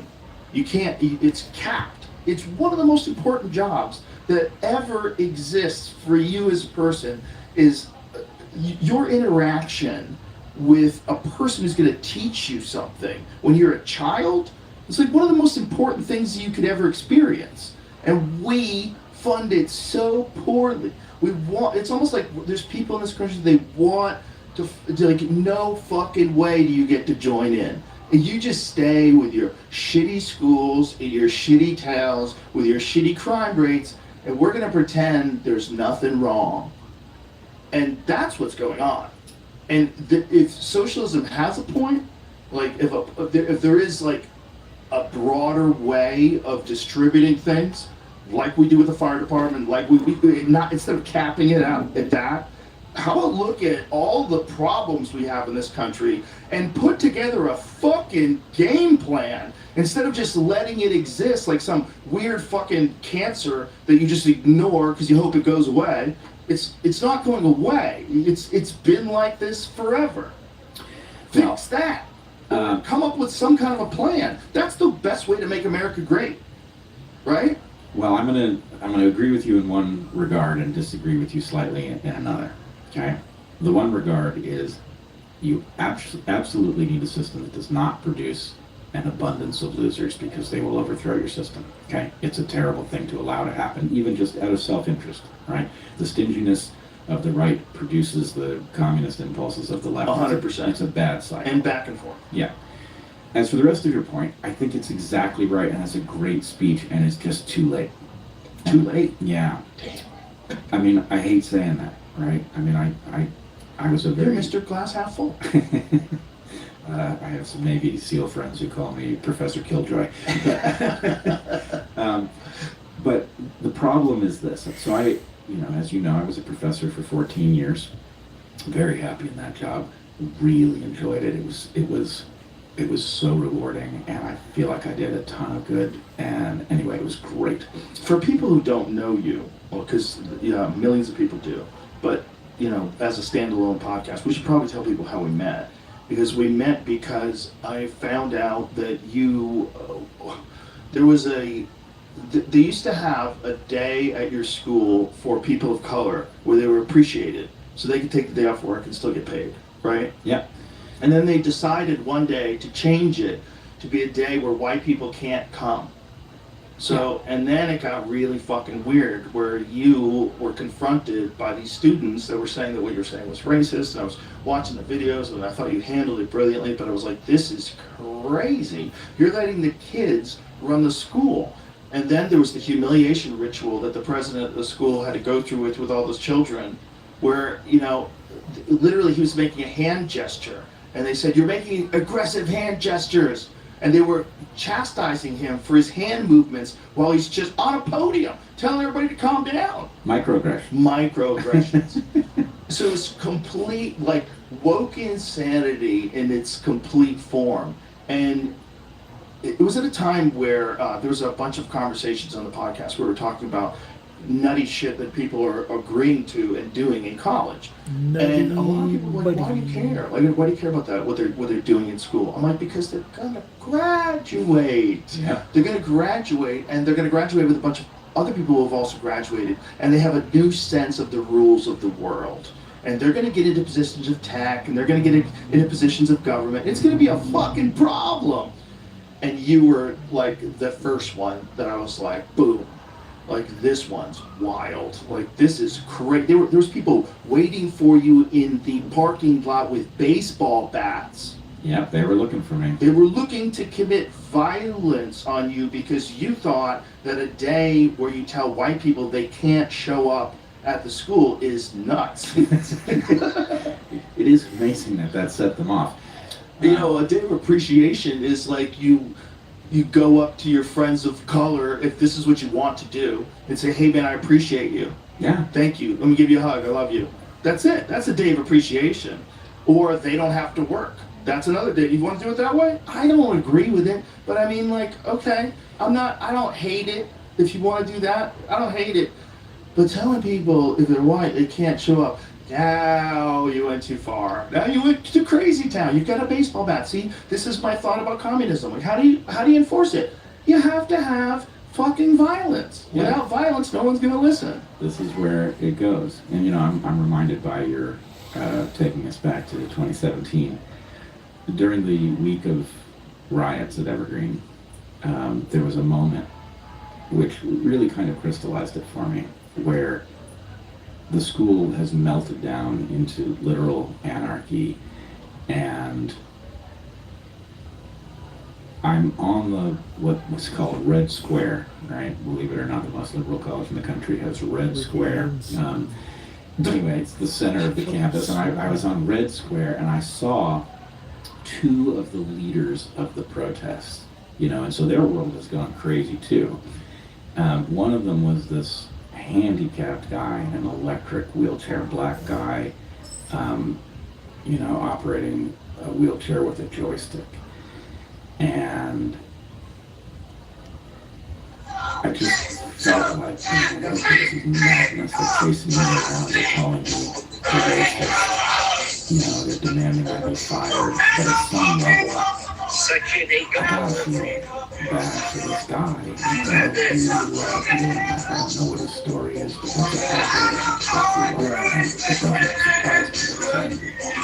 I remember walking over. I was so surprised when they tell me that I did this, but I walked over to him and I said something like, I extended my hand and said, hey, how do you hold up? And he refused to shake my hand. Hey, what's up, Mercedes? You want to see so what I learned in far hip from hop being class able in to, Australia? put our society back together if you can't just recognize another person's humanity. They have to be a demon to you. Yeah, we have to, at every possible opportunity, refuse to other people. At every possible opportunity. You just realize this is just a human being.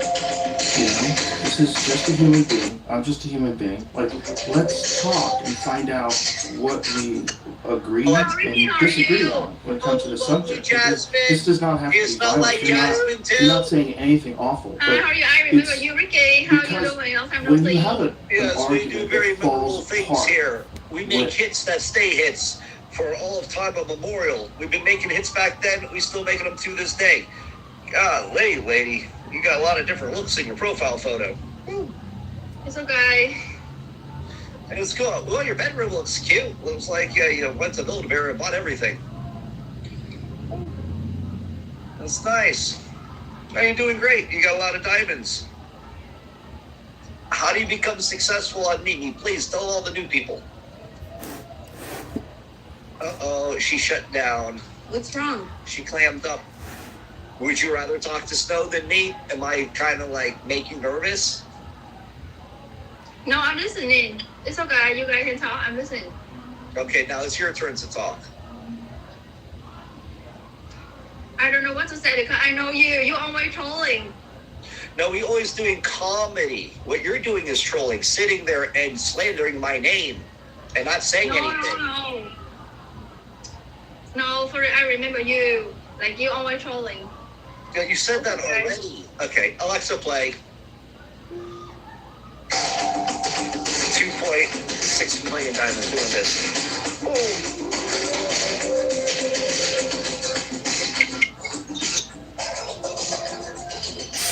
Oh, so annoying. Oh, Ricky.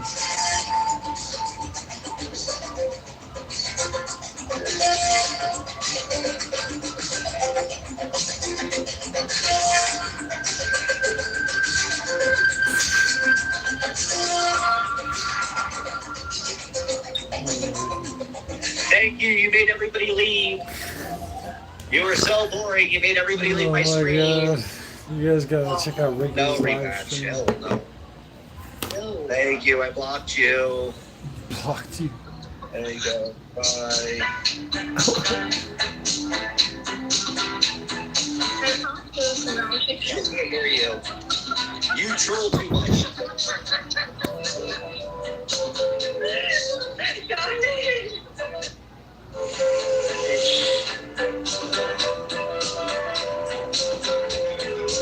Wait, is there an easy way to You called again? Alexa, pause.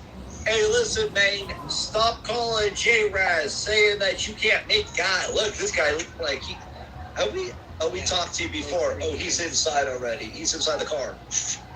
Hey, man, you start. Not too many women on here, huh? What was that? What are you wearing, man? It looks like a wrestling leotard. What's the matter, man? You got caught stealing free stuff? I don't think Still wants you to look at her. Oh no, she doesn't want to look at me. No, I'm not the boss, but people ask.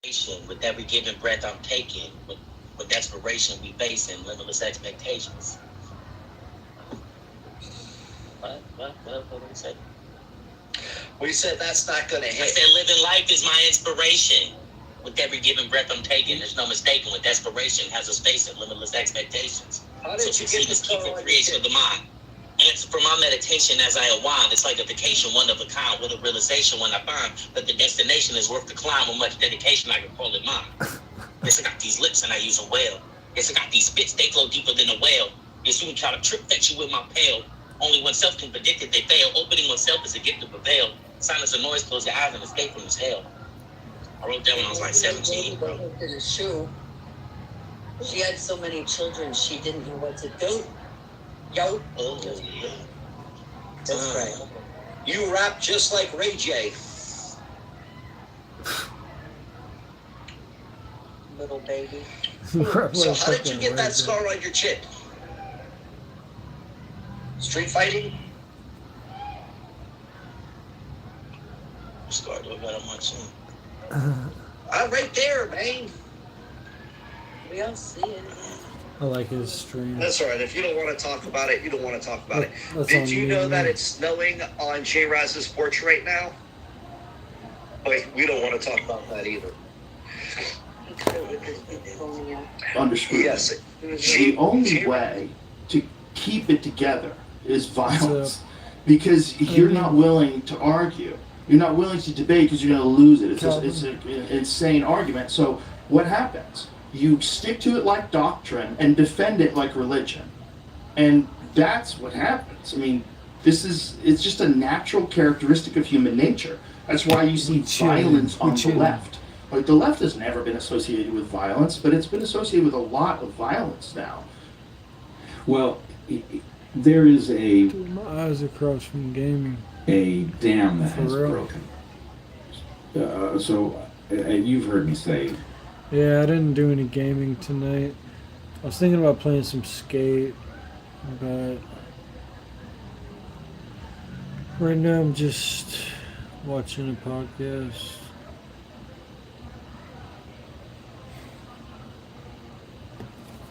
What game were you playing?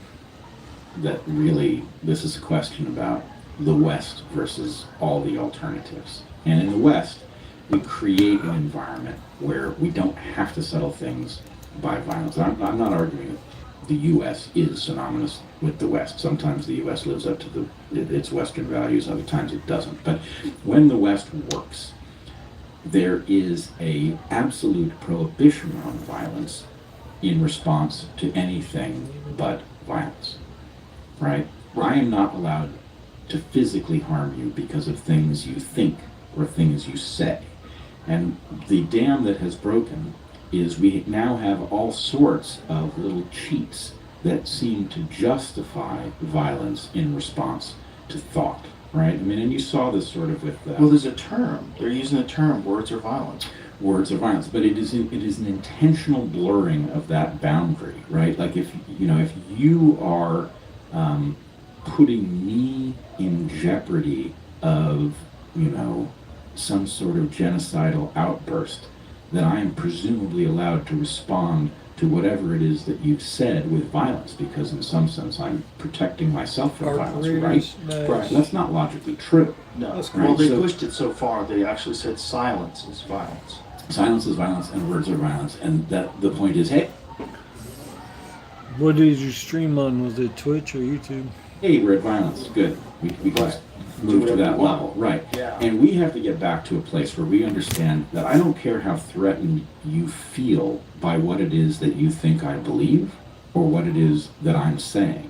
You can respond to it. I'm not asking you to be silent and let me say what I'm saying without responding to it. But the point is, my tool is to speak what I believe.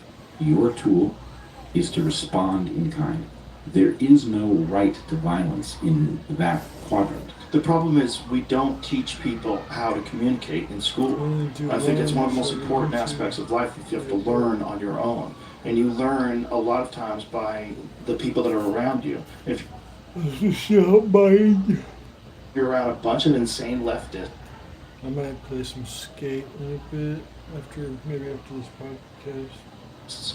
and they're furries and they're just out of their fucking minds, and they're on various psychiatric medications, and they're essentially running the whole fucking school, and this is now their purpose in life. But guess what? You're going to be thinking like them. We're very, behavior is very contagious to young impressionable people, and I mean, I don't know how you solve that. That's always going to be, it's always like a thing that people have to navigate upon, like leaving the house, finding your identity, who you are as a person. And when you're getting caught up in these, movements, any kind of a movement becomes very exciting. Like, think about how many people are caught up in the movement of climate change. Yeah. Like how many people caught up in that movement. It's so important to stop this. It's so important to stop all fossil fuels. It's so important. But Is it, or is it you just found a movement? You found a thing where you feel like you can become attached to. It's just like a natural thing that young people tend to do when they want to make a change in life, and they get very excited by it. But it's also, it's real easy to get captured by existing systems when you're in that state, because there's people that manipulate the fact that people want to protest things. They manipulate the fact that you want to be a part of a movement. They'll create movements. They get you involved. And it's just a very strange aspect of human behavior that we don't teach kids about in school. You should teach kids like, hey, don't join a fucking cult. Here's how you know it's a cult. You know, if the guy's like a yoga teacher and he gets to have sex with everybody's wife, guess what? That's a cult. You know what I mean? Nature's way of telling. There's a lot of these tells. But you're not teaching kids that. We don't teach kids how to avoid scams. We don't teach kids how to communicate ideas without getting upset, because that took a long time for me to learn. You know, and we have to figure it out through a lot of intelligent and challenging conversations where you're like, I don't know why I feel the way I feel. Let me examine why I feel the way I feel about this, rather than just saying what I think. Because sometimes that's required to have a delicate conversation between two people that disagree where no one gets to shout it. You know, every argument that I've ever been in where it was like, fuck you, or it got real loud, every one of them I probably could have avoided. Even if the other person was like hyper, super aggressive, I probably could have avoided them. I probably could have de-escalated it, you know? And then understanding, learning. And that's a hell yeah, man. Yeah, I'm still trying on Twitch. I don't stream games often enough. I think that's why my channel hasn't been growing on Twitch. And my stream is pretty laggy apparently, and I've had some audio issues. So still need to fix up my Twitch stream a little bit. I'm still in a learning phase with Twitch and everything too, like OBS. There's a way to add a bunch of fancy stuff to your Twitch stream, and I don't know how to do like any of that yet. Just the very basics. Reality of being a human being that needs to be taught. Like that's something you learn on your own, but you should also explain these principles to kids as they're growing. Like, hey, you know how you feel jealous about someone? Yeah, you need to turn that into fuel. That's inspirational fuel. That bad feeling is motivation to get the good feeling that comes with improvement and success. And you can use it to ruin your life and become jealousy, or you can use that same feeling and use it as inspiration, and you will thrive. And you'll also have a lot more friends. Try it that way. And you can teach people how to rethink scenarios when they come up and go, okay, I know this little bitch in me wants to be mad, but this is not me that's getting to be Superman in this fucking movie or whatever it is. But that's just like cool that someone got to do that. And that's how I have to look at it. Nobody teaches that. It's like one of the best ways to manage your life. And you got to figure it out through like stumble after stumble. You have trial and error all along the way. No one telling you how they did it. Like, how about teach that? Teach that to fucking 12-year-olds. Like, don't argue. Like, have disagreements whenever possible. Nothing wrong with that. But don't get like completely attached to your idea to the point where you're angry at this person because they voted this way and you voted that way, and now you've cut them out of your life. And you can no longer communicate with them because they're an other, because they're a liberal, or they're a Republican, they're a conservative. Like, what are you doing? How did you get tricked with this? What a dumb fucking trick. Like, you're with us or against us. There's only two teams. It's shirts versus skins. Like, this is so dumb. Of course there's a bunch of different ways to think about things. We're just suckered into it. And if we don't teach kids that, we're going to stay suckered forever and ever. And it seems like something that can be taught. And there's almost no effort to explain to kids like how to navigate life. Well, I don't think teaching it is the right way to think of it. I think what you need is an environment in which it teaches itself, right? That's a good. A coherent environment in Yes. which you learn the lesson, at small scale before you're faced with the larger scale problem. That's probably a more clever way of handling it. But I mean, the principles of it would help to know as you're experiencing it. So as you're going through this trial and error, having these principles of how to navigate it so you can recognize it when it comes up because you've already defined it. That's like what you do with skills, like physical skills. Yeah. You have to, when you like find like a deficit in what you're doing, you have to recognize that and define it. And if you don't define it, then it's gonna always be there. And it's gonna always fuck you up. Yeah, but we used to do this automatically. We were just sort of built to do it. Our culture, which I would argue is every bit as biological as our genes, our culture provided this experience, and this really is what human childhood is for. If you have an environment that is coherent as a child, that's like a miniature version of the adult world that you're going to grow up and live in, then you learn these lessons, right? You get your heart broken by, the girl that you fancied in grade school, and you learn something about what you did that caused her to leave or whatever. You learn it at small scale, and we don't. Our childhood environment doesn't look like our adult environment because the adult environment is changing so rapidly that nobody knows what environment you're going to live in as an adult, and it's just not set up properly. For one thing, we don't immunize children from being parasitized by corporations that view them as profit centers. Right. And so, corporations are distorting childhood for their own purposes. But I want to go back to your point about movements for a second. Yeah, but while we're on this, just to define it, I think everybody has to go through all those things. I think everybody has to go through breakups, everybody has to go through heartbreak, but I think having an understanding of what it is not bad. No, it's good. I'm not saying shield kids from life. Your best teacher is always going to be life. Yep. But what I'm saying is, if you gave someone a framework to understand they're going through when they're going through it, and you go, okay, other people have gone through this.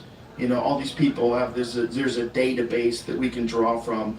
We get taught in school. This is how it happens. This is what it's going to feel like. And you get taught by competent people that aren't out of their fucking mind and just want to turn you into a furry or whatever. Well, right. Although I'm not sure school is the place, and I do want to go back and tell you why I slightly disagree with your point about school overall, and that is the place to solve things. On that front. Well, I'm not just solve things. I'm not saying solve things, but radically improve people's chances of success. Right, but the problem is that is an idea, a great idea, that is past its sell-by date. But why? Because you just stepped across the event horizon into the AI era, and school is now an anachronism, and we don't know what it's supposed to replace. I mean, think about what school. I have had the interesting experience of being on campus in 2 different colleges in the last week while I've been on the road, and I hadn't really spent much time on a college campus since 2017. Things are very different than they were. Think about what the job of a professor is these days, right? A professor is now in a position of managing a class full of people who have access to a highly intelligent computer interface that sometimes lies and sometimes makes stuff up, but is smarter than the professor. Yeah, explain that too, because many people might not know that they actually do what's called hallucinations. Yeah, I'm not sure that's a great description of what they're doing, but it's sort of become But that's what they call the it. shorthand for it. I don't know why they use the term hallucinations, but essentially AI just invents answers if it doesn't know what they are. Right. I mean, the problem is we don't really know what we programmed it to try to accomplish, because what we did was we gave it the goal of saying the next thing that was right. Right. But we don't, what does right mean? Right. Right? Right. And so they're not programmed to be truthful, they're programmed to be effective in some way where we haven't really defined what they're effective at. And so you can get a highly cogent analysis of a question you've just thought of that nobody's ever thought of before. You can also get back a credible sounding answer that doesn't stand up if you go and look into what it's based on. And anyway, for the moment, that makes the This is a really interesting podcast because Brett Weinstein's.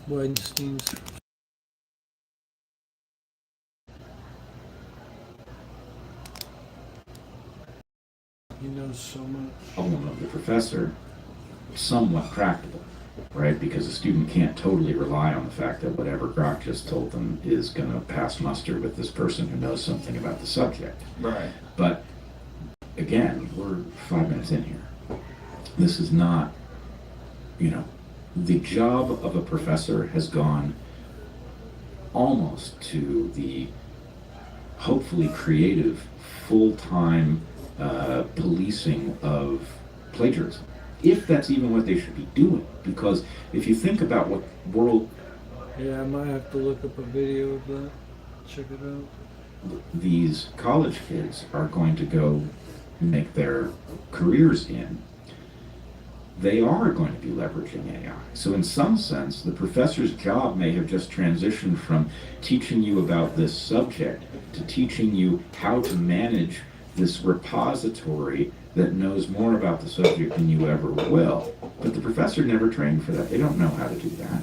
So anyway, my point is, at the moment, we do not know if school persists through this era, if it transforms into something different and better, if we just don't know what it is that is going to shepherd children into young adulthood, into adulthood, because all of the relationships now have AI between them. I mean, in fact, one of the things when I was on this campus in Phoenix a few nights ago, I was doing a debate about AI, and my point to the students was, you are now dealing with something that is going to profoundly alter every relationship in your life, even if it doesn't have anything obvious to do with AI, because you're talking to the AI,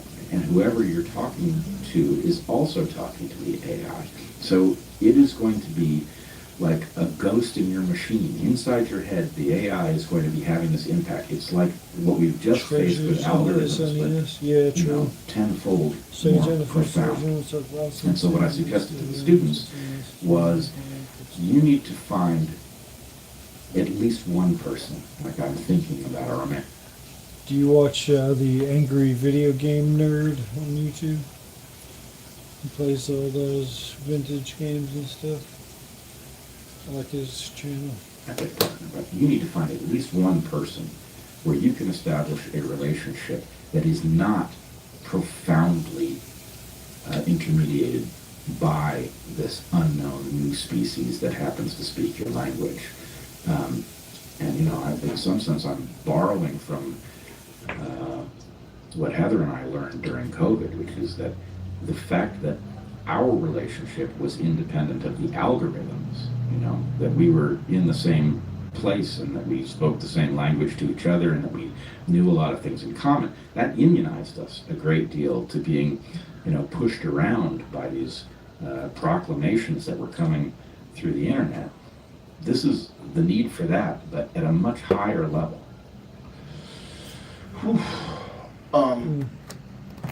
Who's going to be the first to have AI just teach rooms of kids? What school is going to be the first to say, this is better, it's been statistically proven that they get better test results, get into more universities? Who's going to jump on that first? Or do you think it's going to happen so fast that there's going to be just a bunch of different ways to handle it? And if you really imagine what happens when everything is now run by a new life form, everything, power, internet, everything, every fucking thing on earth run by a new life form, and we have to somehow negotiate with it for goods and services. Like, what are we doing? And it's going to, Elon made the promise, we talked on this podcast, that best case scenario, no, I should say made the promise, made the prediction of best case scenario is like a universal high income, where there'll be so much wealth generated that no one will essentially have to work. And I was like, well, isn't that like the best version of socialism?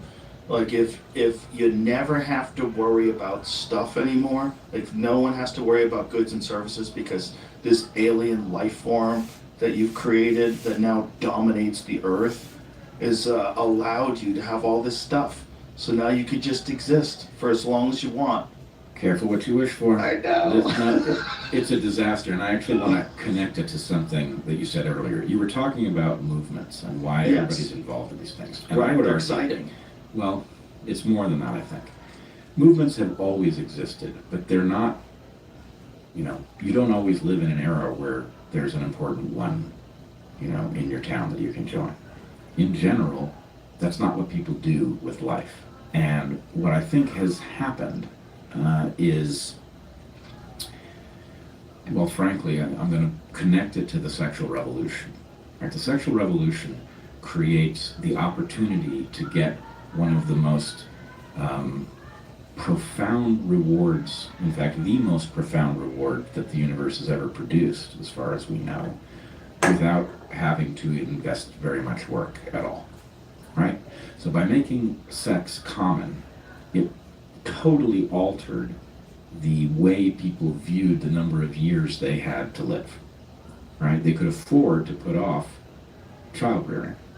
Right? It could be distant in the future, which left all of these young people with all of this energy who might well not have been involved in movements if they were struggling to, raise a family. But because the family part has been put off so long, right, it is considered abnormal to marry early. It is considered normal not to. What people do is they take the energy, the seriousness of purpose that would ordinarily be directed into managing a marriage and the role of being a parent, and they put it into something. And Heather has pointed out that this is especially powerful with young women who seem to take on causes, and they defend them like a mother defending her child. That's a very powerful force. And the point is, if the idea is, well, climate change is a threat, and your role here on Earth is to make sure that that threat is addressed, and you put the mama bear energy into your climate change work, well, that's pretty frightening, especially if climate change isn't the threat that it's been made out to be, right? You have a large number of mama bears doing this ferocious work, and there's a question about what it even is, whether that's even in the top 10 list of concerns we ought to have. So anyway, the connection I want to draw is that the projection that you're telling me Elon has made about high income for everybody is a little bit like another version of that, right? It's like, okay, well, sex became relatively easy to access as a result of reliable birth control plus abortion. And then now wealth, the ability of purchasing power, is going to become trivial as a result of AI. I don't know if that's likely, but let's say that Elon is right about that. Well, okay, then what exactly is supposed to structure your orientation to the universe? What is supposed to give you purpose? If it's not producing kids and protecting them from the horrors of the world and making them strong so that they can go out into it and accomplish important things of their own, and it's not creating wealth so that you will be rewarded and that your spouse will smile on you, whatever it is, then what is human purpose? I think this is a terrifying prospect, that everything might be taken care of for us and leave human beings listless. Sure, that's certainly a possible outcome. But why is it that we have to make money a made-up thing that we created. Why is it that is what gives us purpose? Well, why is that our only motivation? And in absence of chasing food, housing, necessities, electricity, all that, if you don't ever have to worry about any of that stuff ever again, why is life dependent upon the pursuit of money? Is it just because we've grown accustomed to it and it's our way, and so we think that our way is the absolute only way? That doesn't make any sense. To me, it's like we can adapt to not living in fucking caves anymore. All right, we can adapt to cell phones. We can adapt to the idea that you don't have to spend your whole fucking life hoping to get a job you hate and working your ass off all the time because that's the only way to make it in this world. Well, that's a world that people made. It's a stupid design. It doesn't make any sense at all. And if somebody actually does come along and say, look, this is not socialism, it's not saying you can't earn money, but what if you had enough money that you didn't have to think about money? Like, if you think about that $37 trillion of this fucking country's in debt for, and how much wealth could potentially be generated by it, we're talking about so much money floating around. We just gave everybody in the country a real high income, livable life, so there's no more poverty anymore. How much crime would that solve, like instantaneously? How much crime would be solved, or future crime solved, if everybody lived at a high income level? It sounds completely insane, but imagine if everybody in the country makes at least $500,000 a year. You know how different the world is? Do you know how less violence there is, less suicides, less drug addictions? I'm not as convinced of this as you. Really? No, I think things might. If no one was ever poor? Well, I don't know what no one is ever poor means, because we obviously, even the poorest person who isn't homeless currently, they have indoor plumbing. They have a supercomputer in their pocket, access to, the world's information. They are, by many measures, just simply in absolute terms, vastly richer than anybody from 300 years ago. That's true, but it still sucks, because Well, it's not 300 years ago. It's 2025, and you have zero money, and you're eating ramen to just try to stay alive. It still sucks. It sucks, but the problem is what's really structuring the suckitude is the fact that you're losing in competition. That human beings are programmed by evolution to monitor the well-being of others. And so you can be wealthy and feel poor if those that you compare yourself to are vastly wealthier. Right. So and there's a reason for that, which I think this is a reasonably well reproduced result. We know that human beings pay attention to their relative well-being, and that it structures how they feel about their absolute circumstances. Right, but couldn't that be hijacked by hobbies? If instead of your need to define yourself completely wrapped up in money, which is again a made-up thing. Yeah. We're talking about the only species on the planet that we're aware of that wants to accumulate so much shit that it defines itself by it, and it's constantly chasing new shit, right? Like, why does that have to be the only way we do it? No, I don't think it does have to be the only way. Well, I think this is where Uncle AI is going to step in and fix it for us, right? This is the rose-colored glasses approach. Yes. Is that we realize our program is entirely dependent upon this ridiculous idea that the pursuit of money is of importance above all. Because in our current situation, it is. In our current situation, if you have enough money to feed your kids, you can sleep better. That's just how it is. If you don't worry about your bills, you feel better. You have less pressure. That's just how it is. If you have enough money to go on vacation and enjoy yourself and relax, it's probably better for you. That's just how it is. And this is it's a weird thing that we've all fallen into, that this is the only way to succeed. The only way to succeed is to work super hard to get money. And that's the only currency. It seems like you could have, if you just had if we never worried about being poor, but then again, like you never get the great stuff. You never get the greatest artists who were in deep pain when they were young. You never get the great. Then again, with AI, you might not need them because AI music is pretty fucking good, man.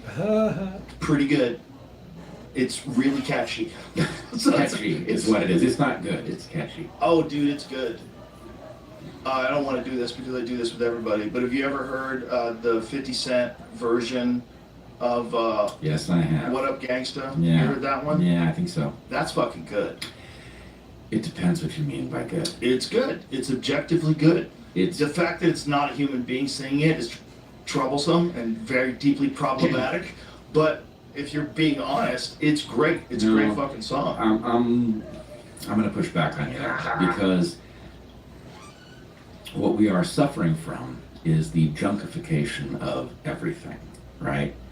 And there's a way in which junk food is good, and then there's obviously a way in which it's really not. And I guess the point is something that is superficially satisfying but does not, the relationship between a person listening to music and the person producing the music is supposed to be a provocative relationship, and it's supposed to be provocative in a productive way. In other words, you're supposed to be enhanced by music. I'm not saying that you will never be triggered to have an interesting thought by artificially intelligently produced music, but the fact, I mean, this is probably easier to do with comedy, right, which I think will be the last to fall. At some point, have you ever heard AI making good jokes? Not yet. Yeah, not yet. But I bet it will. It will. It's got made competent jokes. I've seen AI fake comedians tell competent jokes, like pretty good, like that you would see at an open mic night when someone's got a little talent. Someone's got a little talent, so yeah, it that can do tells that us now. It's not far off. Yeah, but it's gonna do it. Yeah, it's gonna do figure it out. So, but in the future, when they try you they're gonna use this conversation to say that you're racist against AI. This is when AI becomes an actual life form. They talk about the people that resisted AI and were racist against AI. Racist against. Yeah, that's going to be. That's the final form of woke. That's the final boss. It is the final. It's woke AI Yep. that tries you for past crimes of conversation. Right. Where you described AI in a very negative and unreasonable light and actually inaccurate, and that words are violence. I'm going to ask you to edit this section out. Imagine if that comes true. That sounds like a crazy prediction, but crazier predictions have been made. But all right, let's just say you and I both know that AI is going to be able to make jokes that are actually funny in some regard. But what if you remember the TV program Alf? Yes. Okay. I barely saw it, but I did once hear an interview with one of the writers who said that in the writer room, they had a term that they called humor-like substance, where for the half-hour show they needed just one more joke that they could use to justify the use of the laugh track. It didn't have to actually be a funny joke. It just had to sound enough like a joke that when the laugh track was put on it, the people at home would feel that something funny had been said. Right? So the AI, if it produces jokes that actually cause you to think, which is what a good joke does, it causes you to realize something that you didn't know that you knew, or something along those lines, that's productive. And in fact, it can be very productive to have a room full of people come to that awareness simultaneously. Right? That's actually a galvanizing thing. And it has interesting impacts when you're the person in the room who didn't get it. Right, that's like a profound emotional experience. Right. Or when you're the person who laughs at the wrong moment and you're out of it. Yeah, that's not good, right? Unless you're really confident. You have to be really confident that you see some humor in that. That nobody else saw. Well, yeah, I suppose that would work. But the point is, this is deep stuff in the human psyche, whose purpose we have not come to any agreement about. Right. At the point that the AI can make people laugh, but they don't necessarily know what they're laughing at, then that's a step down. That's like, have you seen these, I don't know who's doing it, but there's somebody who has been experimenting with McDonald's hamburgers and Oh, yeah, seeing if they rot? And the answer is they don't, right? Guess what you just discovered? That thing that's like pretty good food isn't food at all. Oh, I know that. Listen, I'm aware. This is, I feel about it that it is a real thing. You cannot deny it. And something is crafting this that is of a type of intelligence that we've never experienced before. And I'm looking at it as, look, it exists. That genie's not going back in the bottle. Right. I am a glass half full guy. And I'm going to enjoy myself in this life. And I'm going to enjoy some good AI music. It doesn't mean I'm not going to listen to some Sturgill Simpson or some Gary Clark Jr. or some fortifying, soul-filled songs that are written and sung by real human beings. Yeah, I'm going to do that too. I don't give a fuck. I'm here for fun. Well, but and that music is fun. And you're not stopping it, Brett. You can't like protest it and this is awful and I'm going to boycott it. You're going to miss out on some awesome jams. I'll tell you, man, when we're in the fucking green room at the mothership and I put on Hello Gangsta before a show and we're all like, God damn, we heard that song 30 times. It's so good that it gets you fired up and it achieves, it's not dehumanizing your perspective on art and causing you to only appreciate things that are created by a different life form and not by human beings. No, it's just, it's doing its own thing and it's a new thing. It doesn't mean I don't still love Bob Dylan. Well, but you know, you have lived enough of a life before the AI era began that you can experiment with this thing. I think we can learn. I think everybody worries about this upcoming generation and they all adapt and learn. And I think our kids are going to adapt and learn too. It's just like, what are they adapting and learning to? You can learn how to handle what's AI and what's real and why it's cool to go see a live performance. I don't know how you could say this, Joe, because we're not passing the test, right? COVID tells us that people are capable of being whipped up into a witch hunting frenzy. Over cold. Over, I will say, bad cold. Over something that does not have a substantial case fatality rate. And they're capable of being induced to bully each other into developmentally damaging restrictions on kids, into taking experimental gene therapies and shunning people who refuse to or who pointed out that might be a dangerous thing to do. So that's all before. Completely disregarding history, by the way. Completely. Like all that we know about the times in the past where they've given medications to people that they knew were going to be problematic and they did it for profit. Come on. We're agreeing to be idiots? We're all agreeing that to be a good person you have to be a fucking idiot? That's crazy. So that's a status report on how well we are doing. You say we've adapted, I would say not well. We are very vulnerable to manipulations and demonizing each other. I would push back on that, saying a human being has to experience something, like really experiencing it, to know what it is. Everybody went through that now. It's the first time in our lives that the entire country got kind of medically bamboozled. Yeah.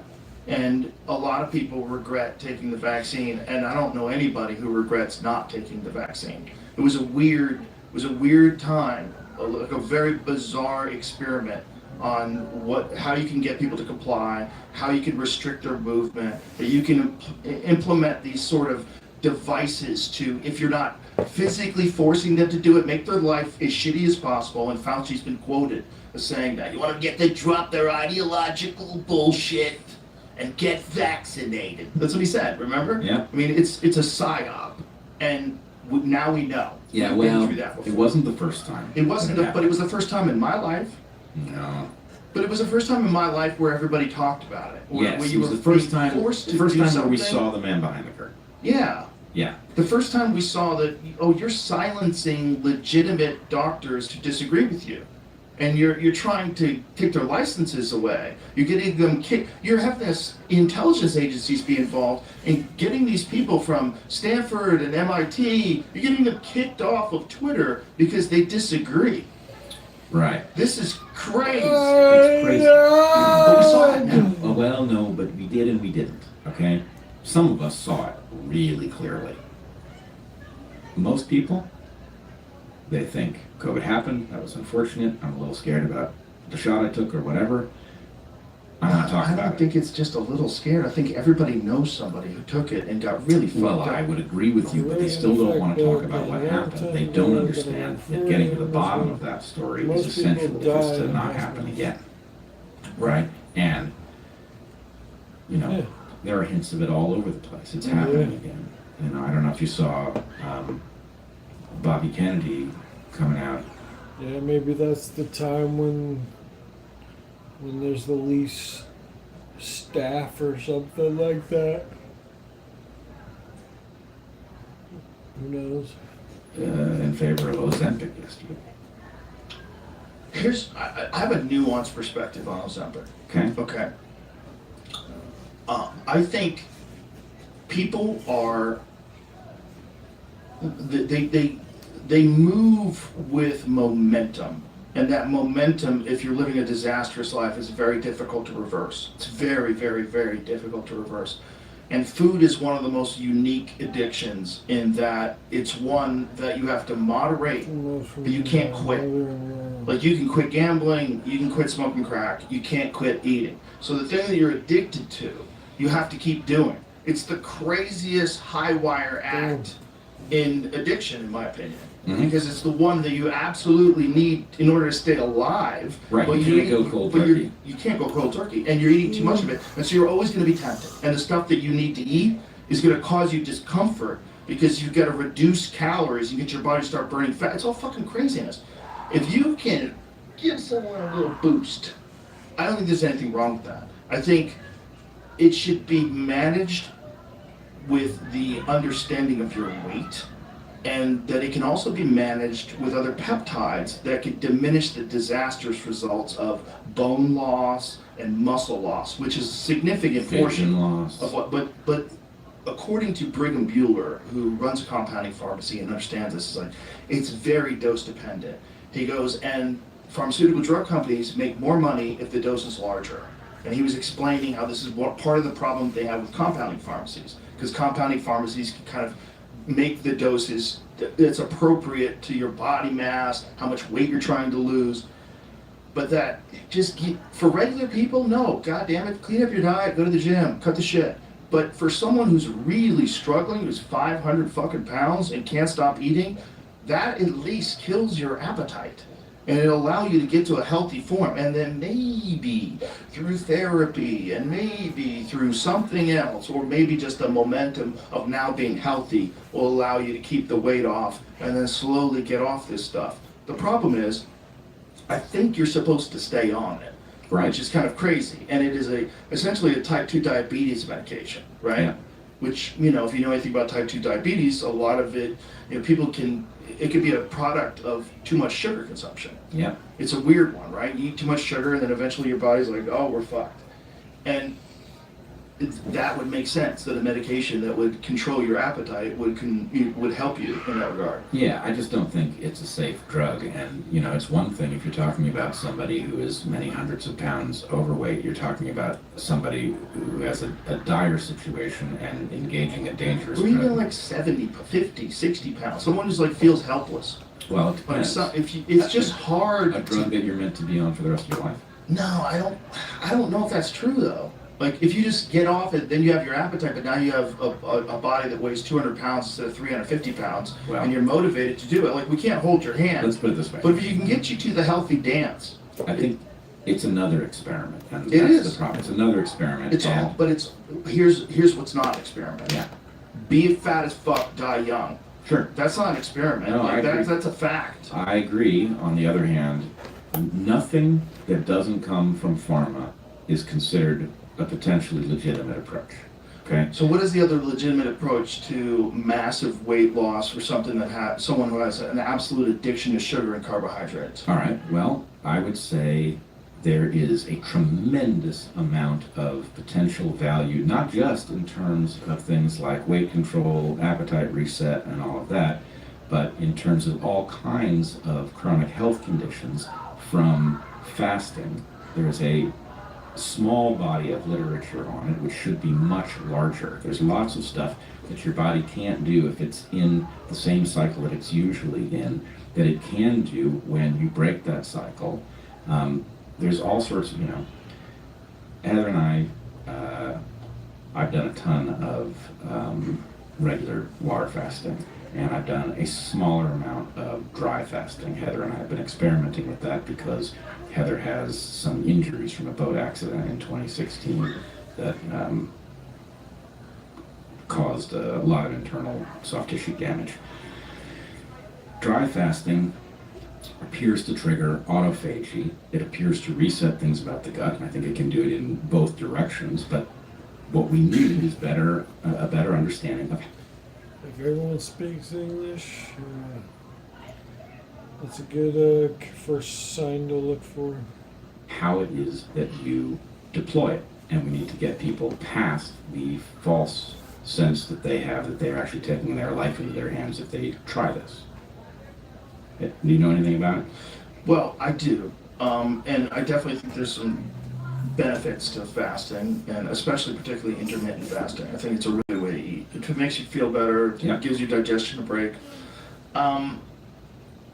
The problem is it requires discipline, and this is where I think I'm leaning in this direction of drugs can help.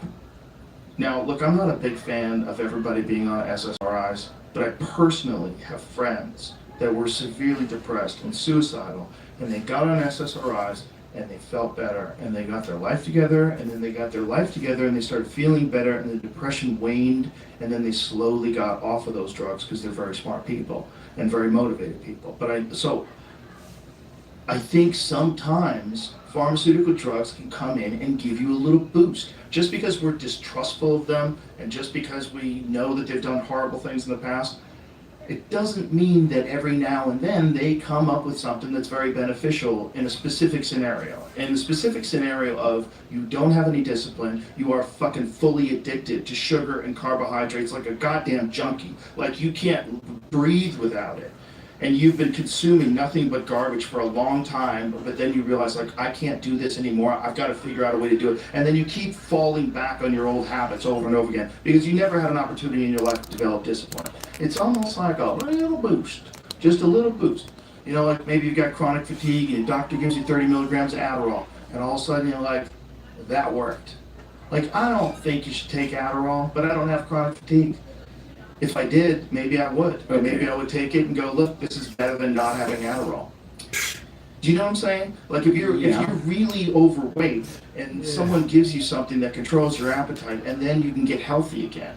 Like that to me is the most important thing. The most important thing is getting your body to a point where you can be mobile. You can move it, you can do stuff, you have strength. And as long as you're strength training, and this protocol that they're trying to develop is like getting it to your body weight and using additional peptides that could benefit in the maintaining of bone mass and muscle mass. Okay, so a couple things. Okay. One, I'm not arguing that there aren't good drugs and places that they should be applied.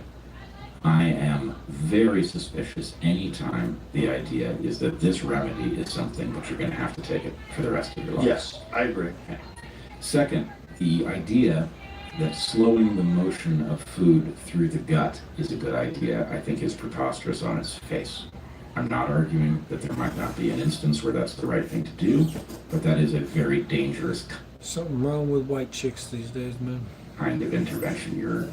You're interfacing with many different systems. Potential horrific side effects. Right. Right. With respect to SSRIs, there's a question about... Can we stick with this though for just a little bit before we get to SSRIs? Yeah. So what the specific side effects are they, is it dose dependent? Do they know if it's dose dependent? Do they know that is there like a dose that a person can take that gives a moderate effect but has less of a appetite suppressant but is safer? I believe the job. I don't know the answer to that question. Frankly, what has been presented to us is so preposterous that I have not delved to see whether there's some reason. Yeah, I think there's some benefit. I come from a small family, and My mom, she pretty much never talked about politics at all, and my dad was like a pretty much a conservative or whatever, Republican. So I don't have many other influences other than those two, I guess. Besides like TV. Version of it. Maybe there is. See, I'm trying to be as optimistic as possible about this, and And my brother's really not into politics at all. I've never seen him listen to like anything politics really ever. To mention. that's why, like, I would imagine myself if I'd gotten to the point where I was like severely obese, and someone came along and gave me something and was giving me a positive result. I mean, It's about 2 a.m. here, and your boy's craving some Subway. Luckily, we have a 24-hour Subway, and it's only a block from me, so I might get me some sub. told me you gotta take it for the rest of your life. I'd be like, okay, but now I weigh 200 pounds instead of 350 pounds. I can go upstairs again. Well, look, if that's If it's not fucking me up. if that's the scenario, if you're 300 pounds and you can get to 200 pounds, and you're going to pay a price, maybe it will shorten your life, maybe it will have important side effects, but you can at least compare them if you have good information. And right. the fact is, being 300 pounds is really freaking unhealthy. So the fact that this drug may be really freaking unhealthy is not, a fatal argument. Right, it might be equally unhealthy, but at least you Right, get to be hot. might be a good trade.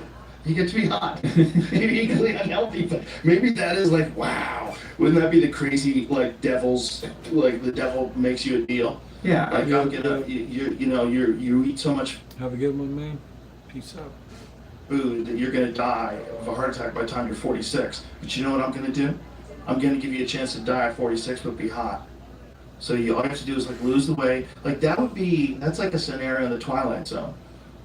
Like some devil proposes you a deal. That is kind of a satanic deal. Like if it did, I'm not saying it does, but if it did kill you like at the same rate that obesity does, but you get to be hot. Now look, it is normal to make deals, even just in real biology space, without any drugs or technology. It is normal to discount the future in favor of an improved present. That's, future discounting is a normal human function. Yeah. I'm not arguing that somebody who made that deal with all of the information is necessarily making a mistake. I feel certain they won't have all the information. I feel certain that this is going to be given to people, A, for whom there is a vastly better approach, and B, for whom the degradation in their life will be much greater than Fast whatever food, gains Subway, not the they best. make. You and I know that. Exactly. Yeah. So we have a train around here. It's not the underground kind of train or whatever. We call it the Max. I'm not sure what it stands for. It's called the Max, and it goes from it goes all around Portland. So there's the Max that'll pretty much take you from the airport to wherever in Portland. So there's that, and then there's also streetcars which are on railroad tracks too. So we have the Max railroad tracks, and then we have the streetcar railroad tracks. And the Max actually does go underground when you take the blue line to Washington Park, so it's kind of like a subway at that point. It's like exactly like a subway. And then there's also buses all around town and shit.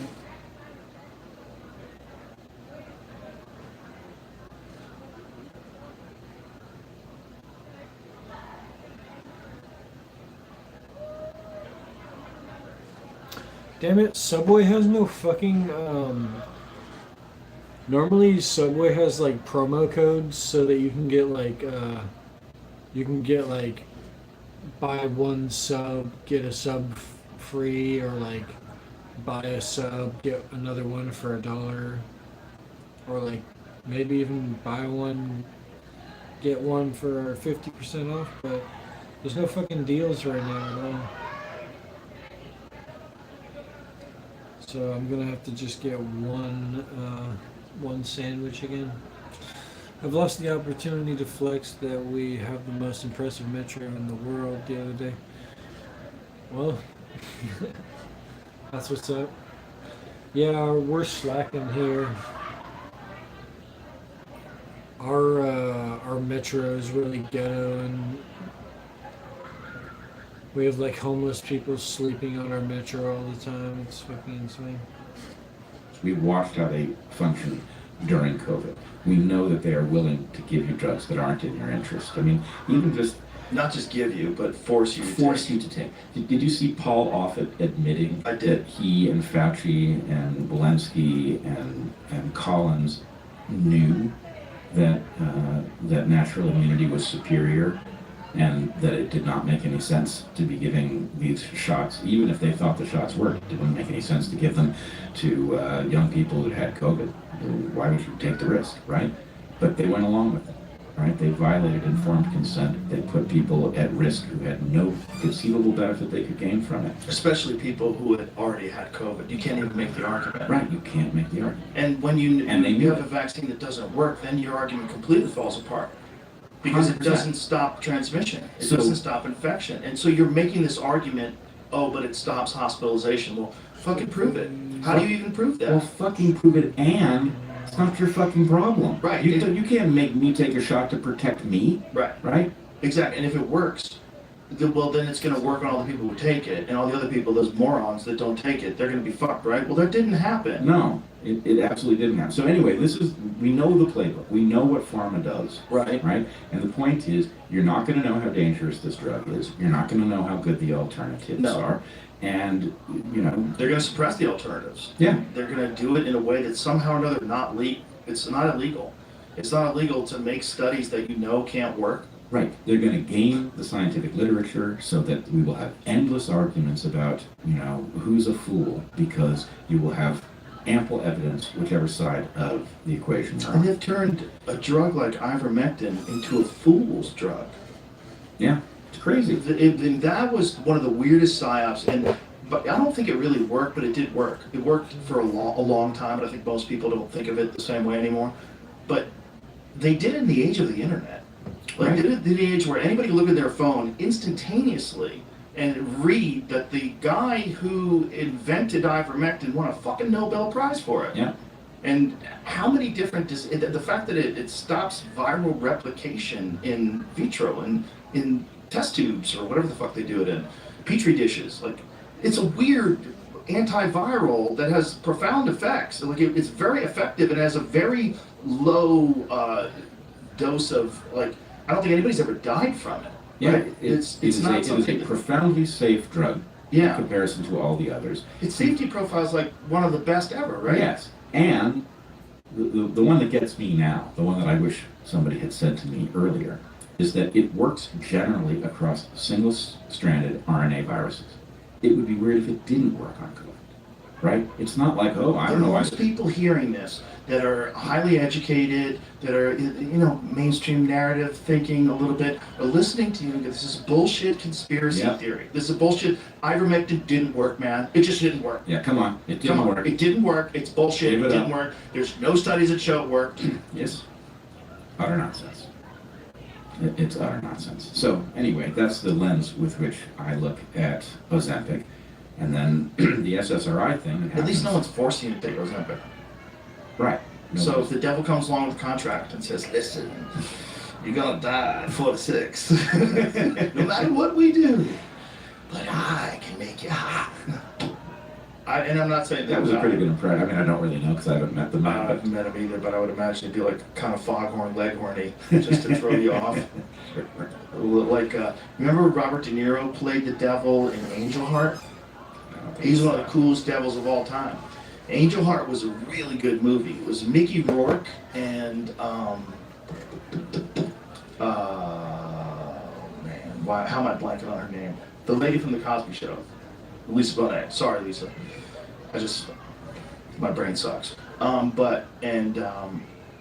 it was this like crazy movie of this guy realizing that he had sold his soul to the devil.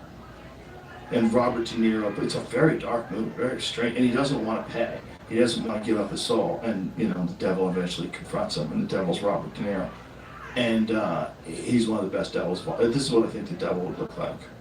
He wouldn't be terrifying. It would be this guy.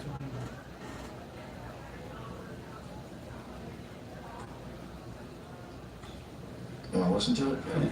We can't listen to it, but it was just creepy enough. Just creepy. It's better if it's a person. It's creepier if the devil's a person. Yeah. You know, not some crazy thing with absolutely. horns and a Yeah. tail. No, It's better if the devil's a person. It's too much of a tell. Yeah. If the devil's real, boy, he's doing a really good job. Because no one thinks he's real. Because if there really is a devil, I would say that everybody believes in God. And you're like, God has a plan for me, God has a plan for the world. These trials and tribulations are all put in place by God. And that's totally reasonable. But if you say, you know, like if the government came on TV and they say, we've located the devil, he's in Pakistan, we're going to begin bombing, we're going to kill the devil. We'd be like, what? What the fuck did you say? You found the devil and you're going to blow him up? You know, or the devil wants to have a meeting with the UN. Satan is standing on a podium in front of the world explaining what his plan is. You're like, what? No one would believe that, right? But it's supposed to be a real thing. Like if you believe in God, you're supposed to believe in the devil. All of it's in the Bible. But this one part of the Bible, like, get the fuck out of here with this devil thing. It's weird. Whatever it is, we know that it works, right? We know evil's a real thing. Whatever, call it what it is.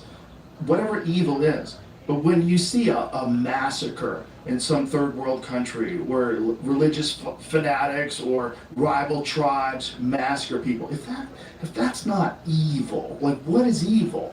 And if you can get into the minds of people and convince them that they have to go machete their distant neighbors, like that's not like something that Satan would do. Like what is that then? And if we wrote, if people throughout history wrote about Satan and wrote about God and wrote about the conflict of good and evil, and then we're like, oh yeah, but the devil stuff is not real. The God stuff's real, but the devil stuff is real. But like the results are the same as if the devil was real, is my point. There's so much evil in the world. It's like the devil's killing it. He's doing such a good job. And everybody still thinks he's not real. Well, you ask a question about evil that I think is worth investigating. What is it? My position on this has changed radically.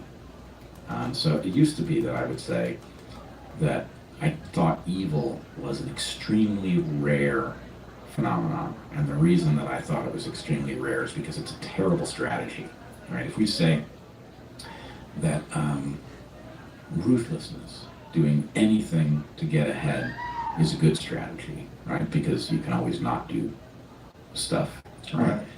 You have every move available to you if you're just perfectly amoral. But evil has to be something beyond amoral. Evil has to be something that intentionally does harm, that delights in it, right? In order to merit that term. That's not a good strategy, right?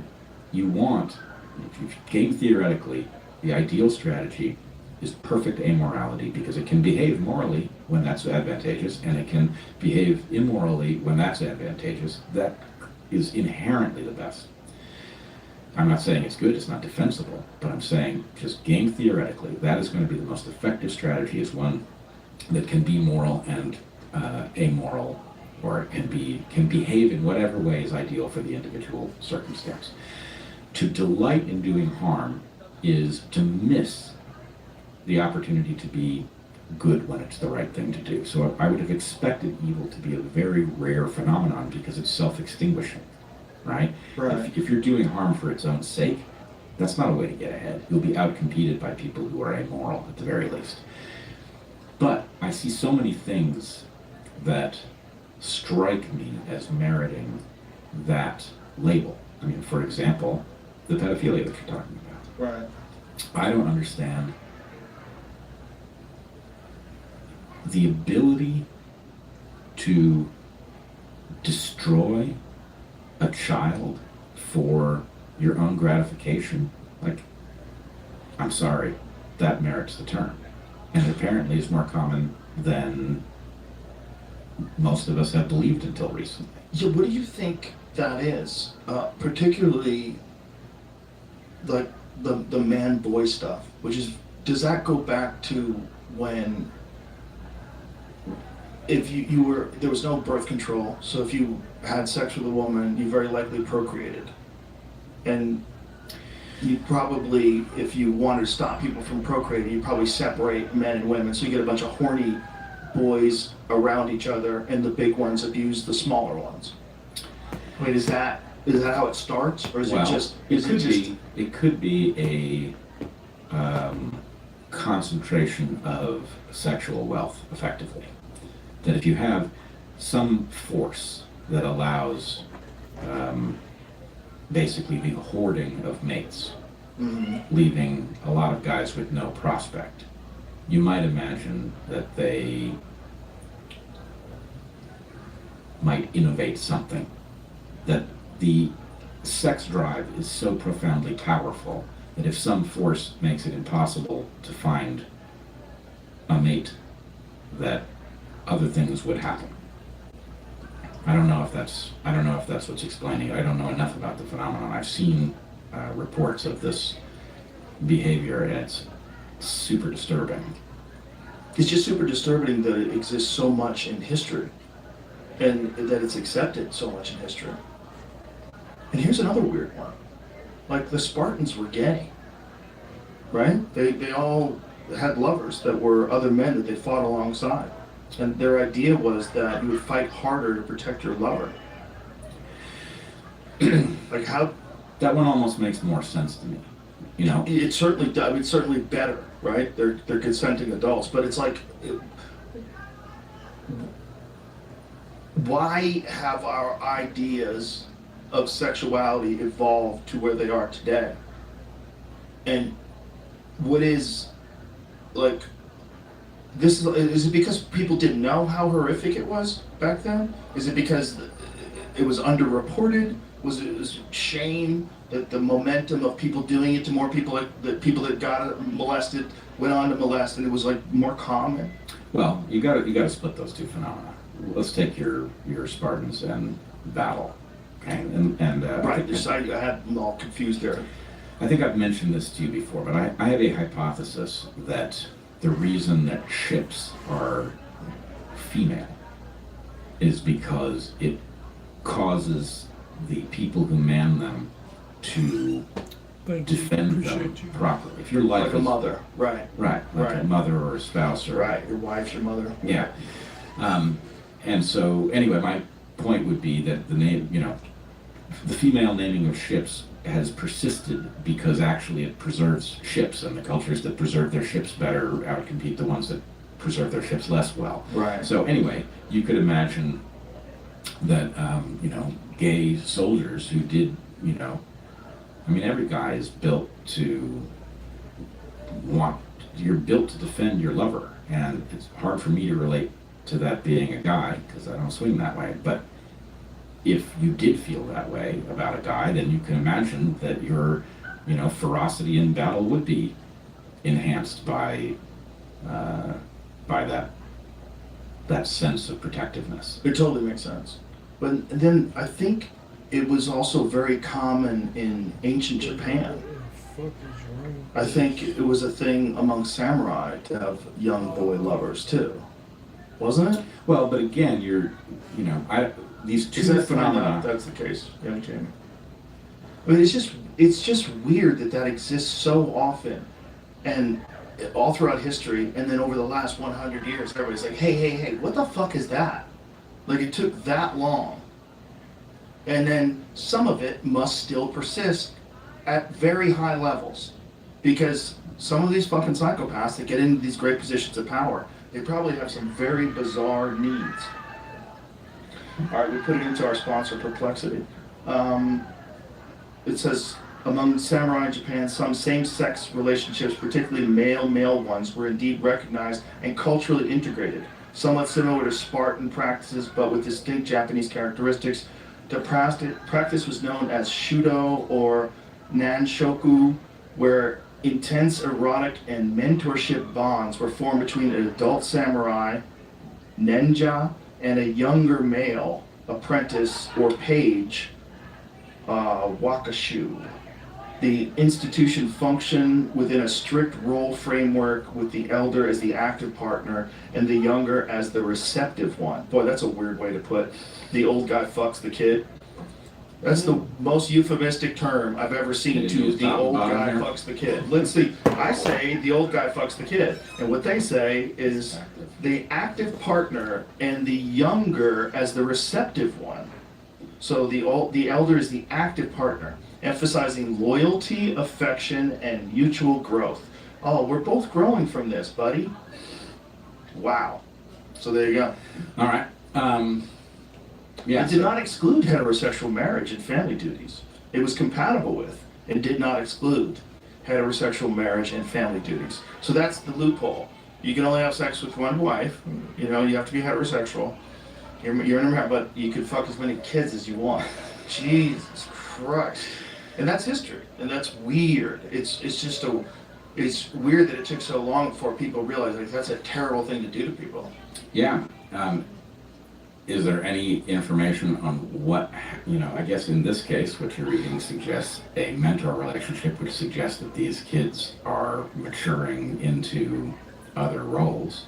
Yes. I think what you're describing in Afghanistan is not that at all. No, not that at all. It's a worse version of that, but it's still involving the same horrific act.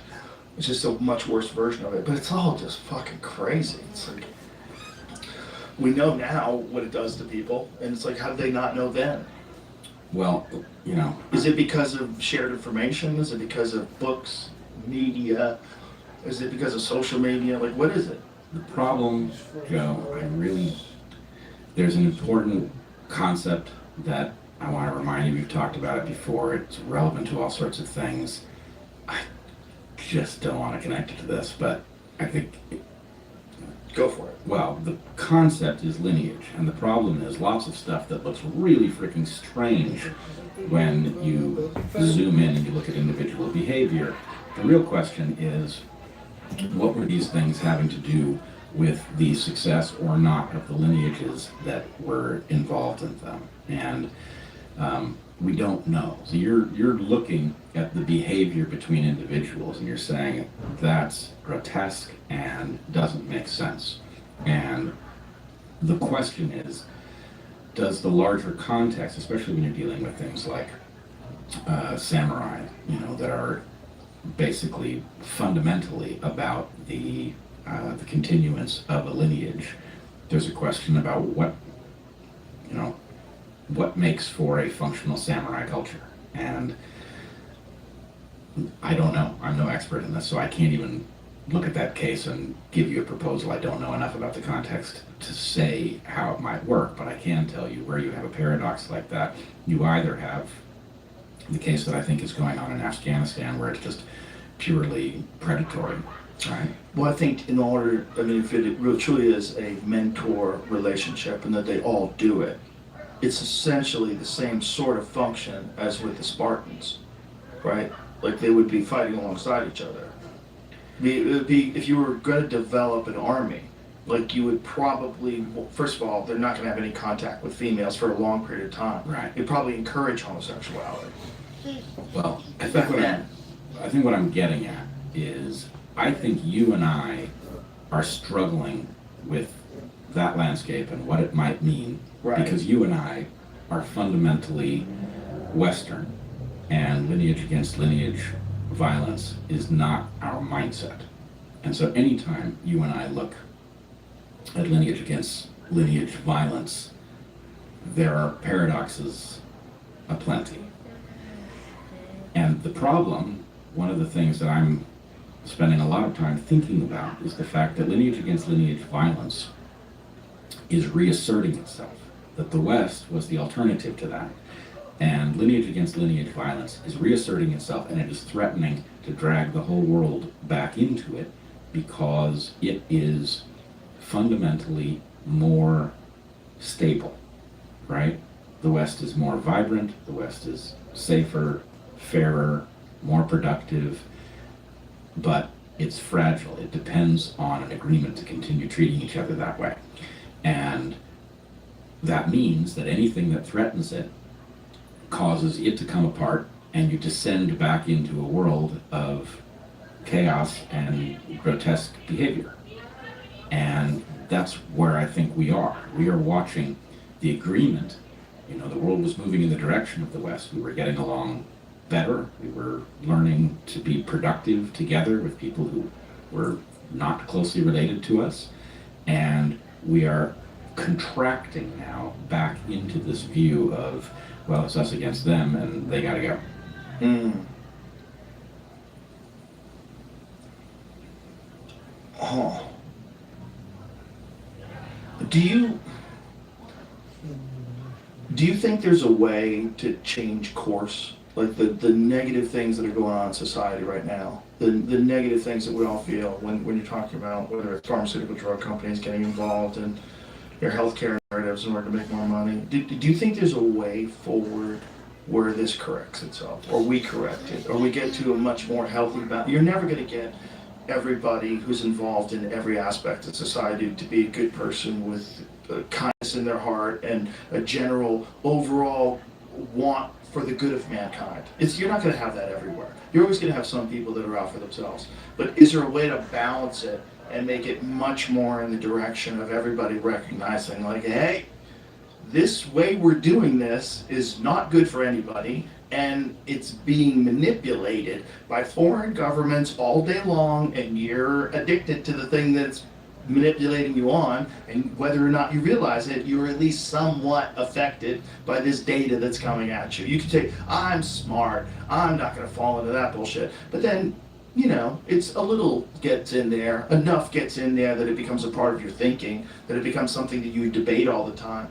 And it's mostly artificially propped up. Well, I want to separate that into two questions. Okay. Do I think there's a way for the world to be structured? Yes. You're never going to get rid of all the bad people, but that it's tolerant, you know, that it deals with the bad people sufficiently well, that the good people have enough of a stake, that the objectives are clear enough, that people have meaning in their life, that they can it be structured so that it works? Right. Not perfectly, but well enough. Yeah, I absolutely believe that it can. So what do you think? Hold on, but the second question, where I'm more pessimistic, is there a path from here to there? Oh, so it could be done, but is there a path? Right. Ooh. Things are so wildly fucked up. And, you know, I'm watching, in many cases, my friends pulled into the administration with a lot of momentum behind them, and I'm watching something seemingly prevent the promise that was there from being realized. Right? You're talking about RFK? Well, I'm talking about, you know, RFK. I was just with Jay Bhattacharya.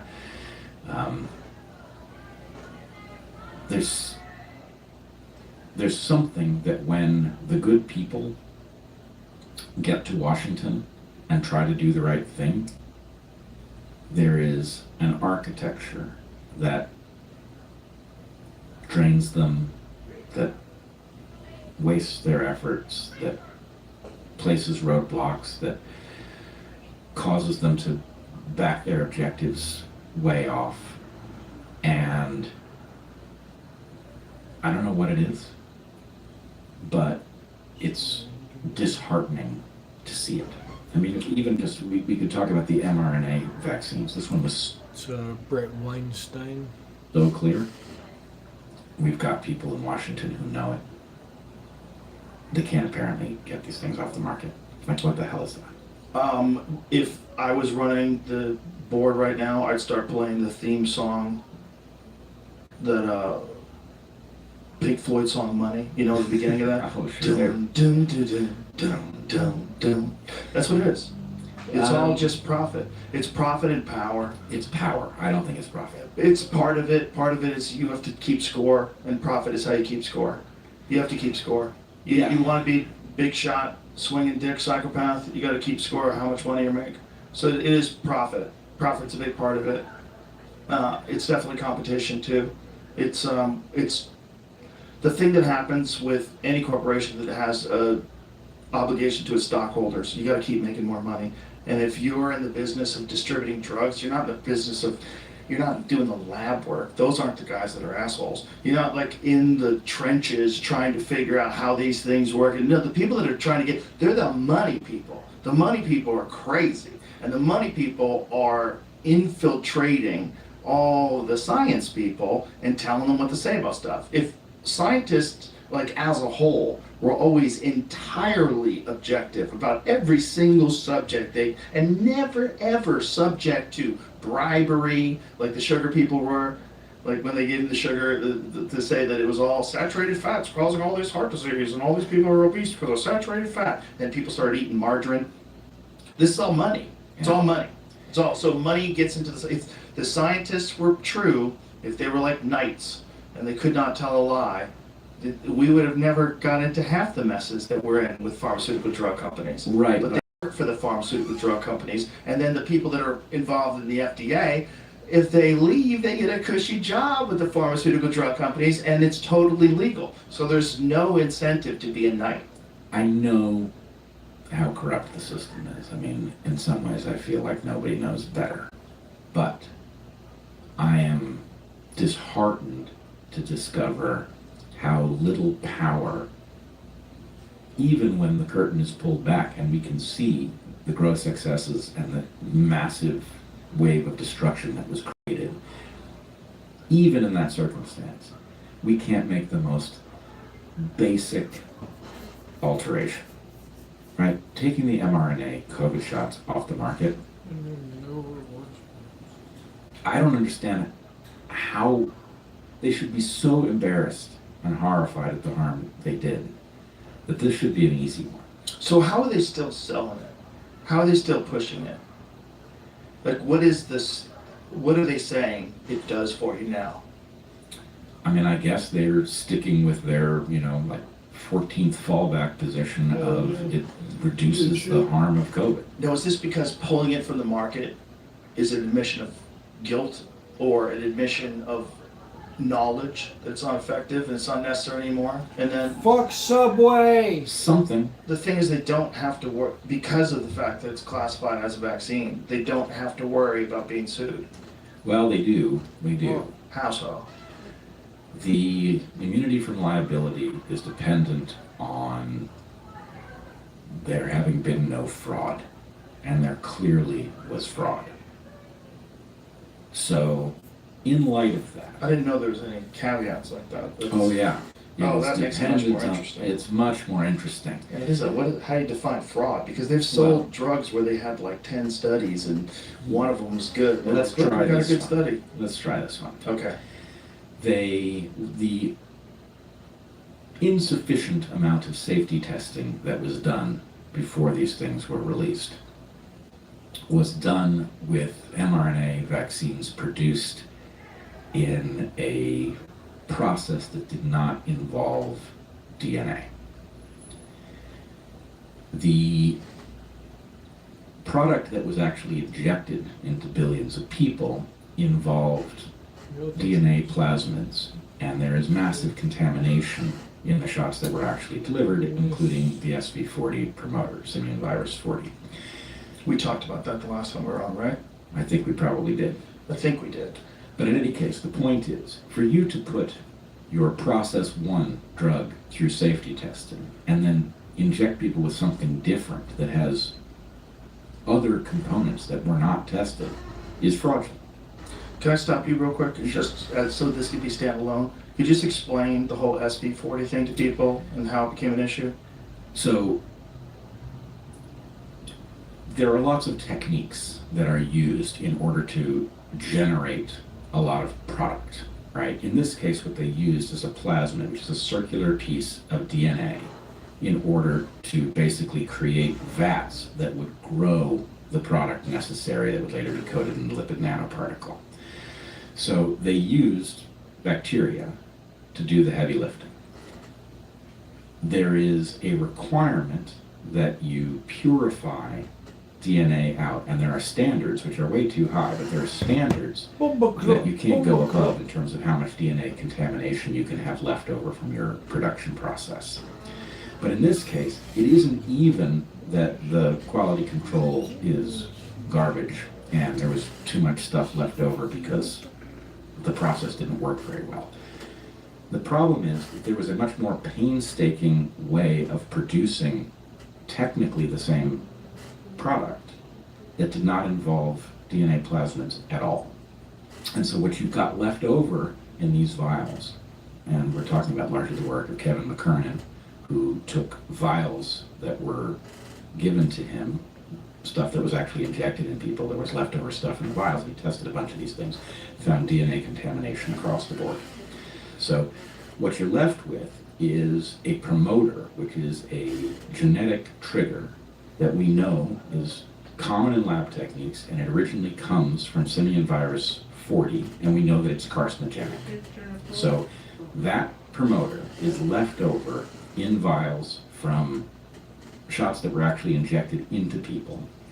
And that means that all of the things that we were told about the potential for these mRNA shots to integrate into your genome, that was impossible, they told us, right? Well, first of all, it's not impossible. There's lots of interesting stuff that goes on in cells that involves, reverse transcription and things like that. But even what we were told, that there's no DNA, so integration is not an issue, is a lie, because there is DNA left over in these vials, and it's not just some old DNA. It's DNA with the SV40 promoter, which is a genetic engineering tool that has carcinogenic potential.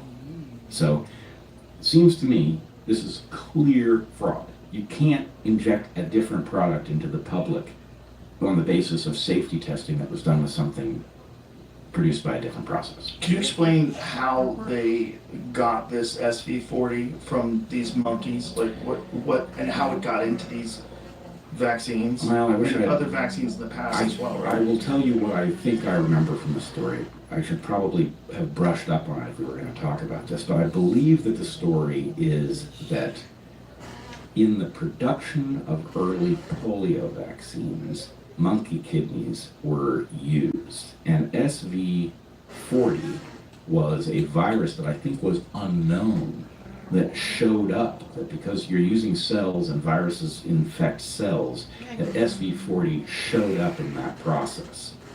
So anyway, I wish I was more certain of what the story is. So the monkey kidneys, the virus from the monkey kidneys got into whatever this vaccine was, and then that infected people with SV40. And is there a correlating or a corresponding rise in cancer among the time where they were doing that? I don't know the answer to that question. I don't know how well studied it's been. So why do we think that it causes cancer? Because we know it does. We can see that it transforms cells and they become cancerous. Oh, so in a lab scenario? But what about with humans? Do we know that it does it with humans? We know that it transforms human cells. I believe that is a fair statement. And at the very least, your position is that it's absolutely not what they tested. Well, yeah, it doesn't matter. The SV40 thing is alarming. The simple fact that they tested it a different product than they injected into people, that's where the fraud is. Was it because it was a rush to mass produce? I mean, what do you think?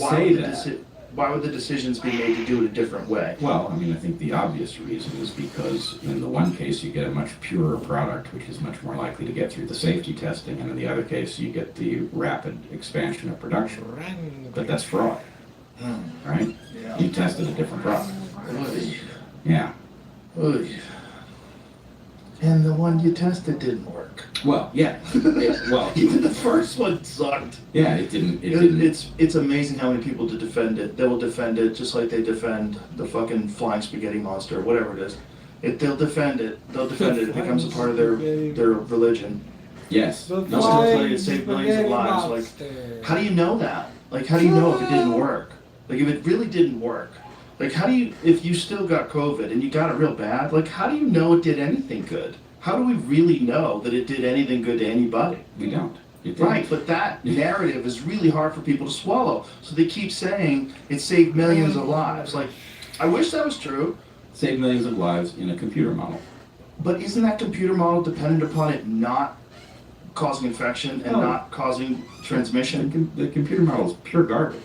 Yeah, for one thing, the fact that it's a computer model in the first place means that you cannot test the hypothesis that it saved or didn't save lives. Right. You could potentially run a computer model and you could generate a hypothesis that you would then need to go test with real world data. You don't get to tell us that it saved millions of lives based on the fact that your computer spit out that number. I'm sorry, that's Here's not how that one works.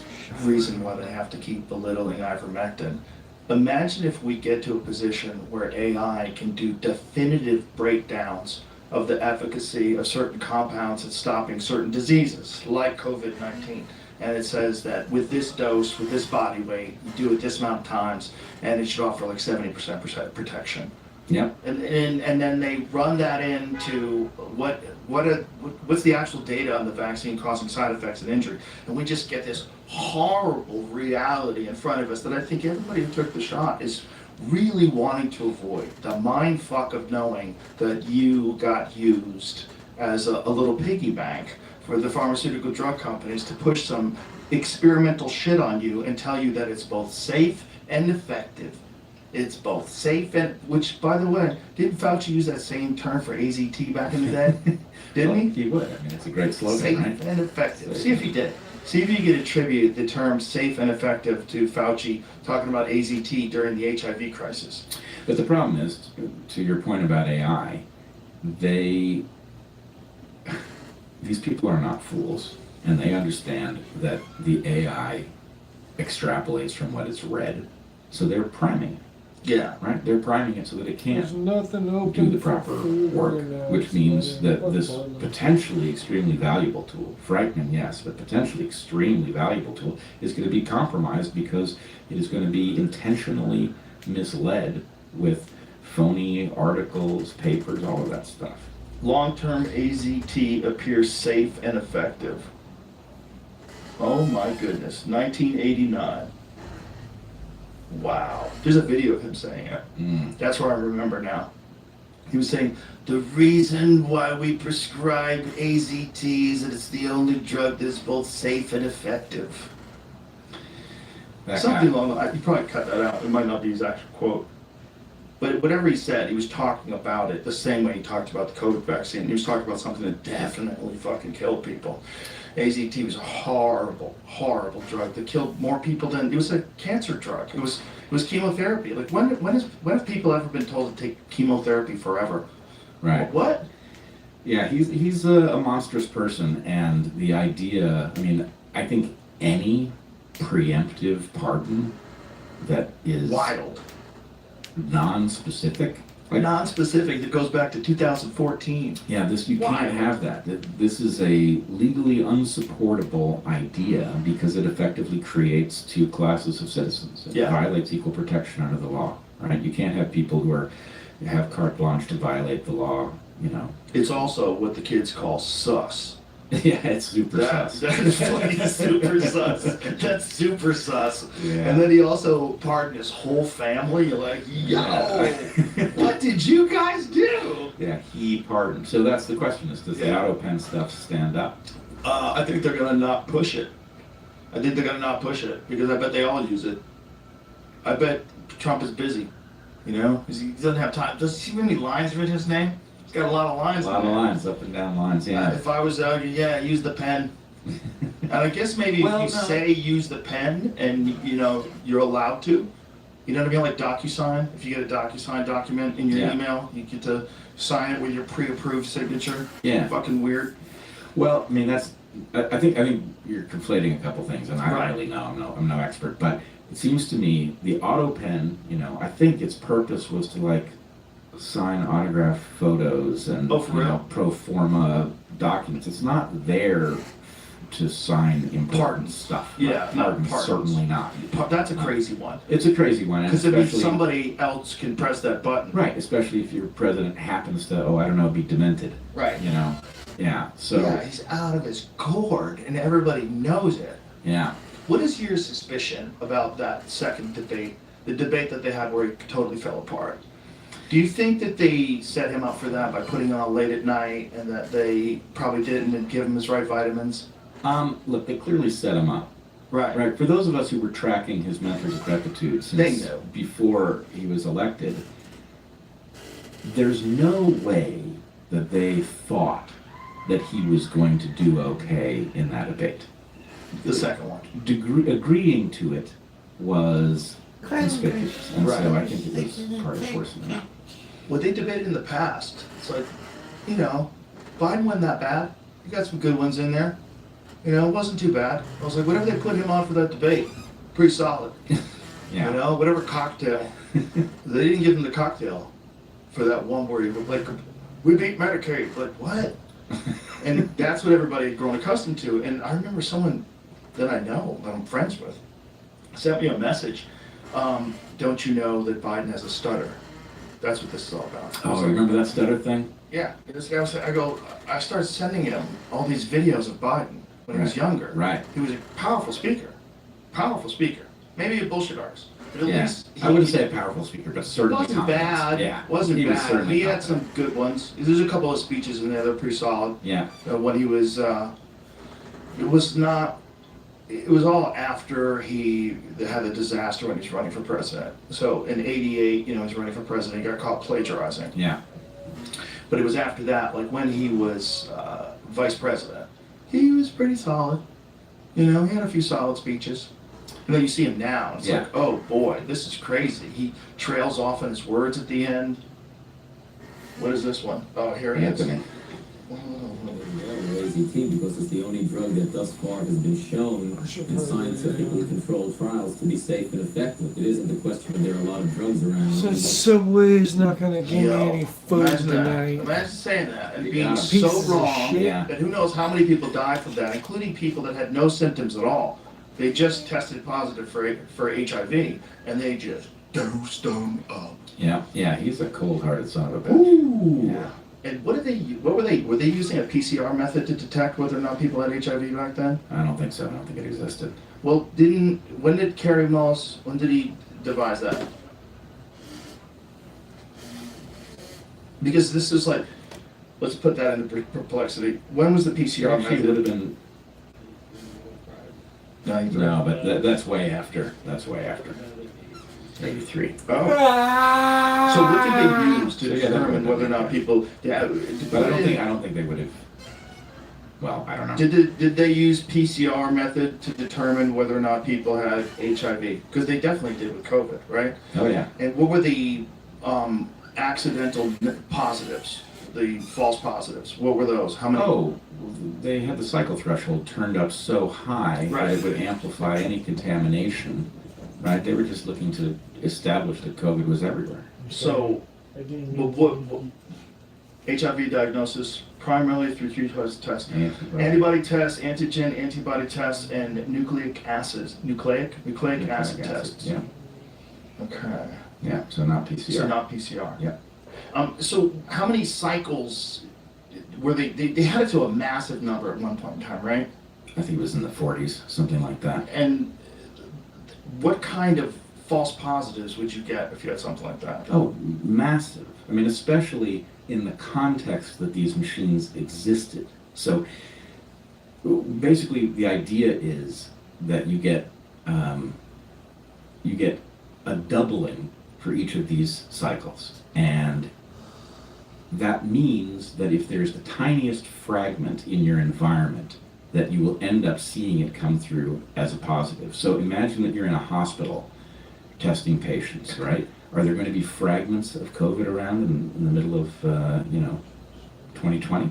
Sure, there are going to be fragments around. So it will find that fragment, it will pop up, oh, you've got a positive, right? If you're in a testing center, it's the same thing. So anyway, Kerry Mullis, of course, warned us about this. He said it was a completely inappropriate technology for that purpose. I think he did that quite a bit before COVID even, wasn't it? Wasn't that conversation, I think didn't he die in 2019? Yeah. Is that correct? Yeah. And so when was that conversation? There's a conversation where he's belittling Fauci. It's like he doesn't know what he's talking about. He's a bureaucrat. Yep.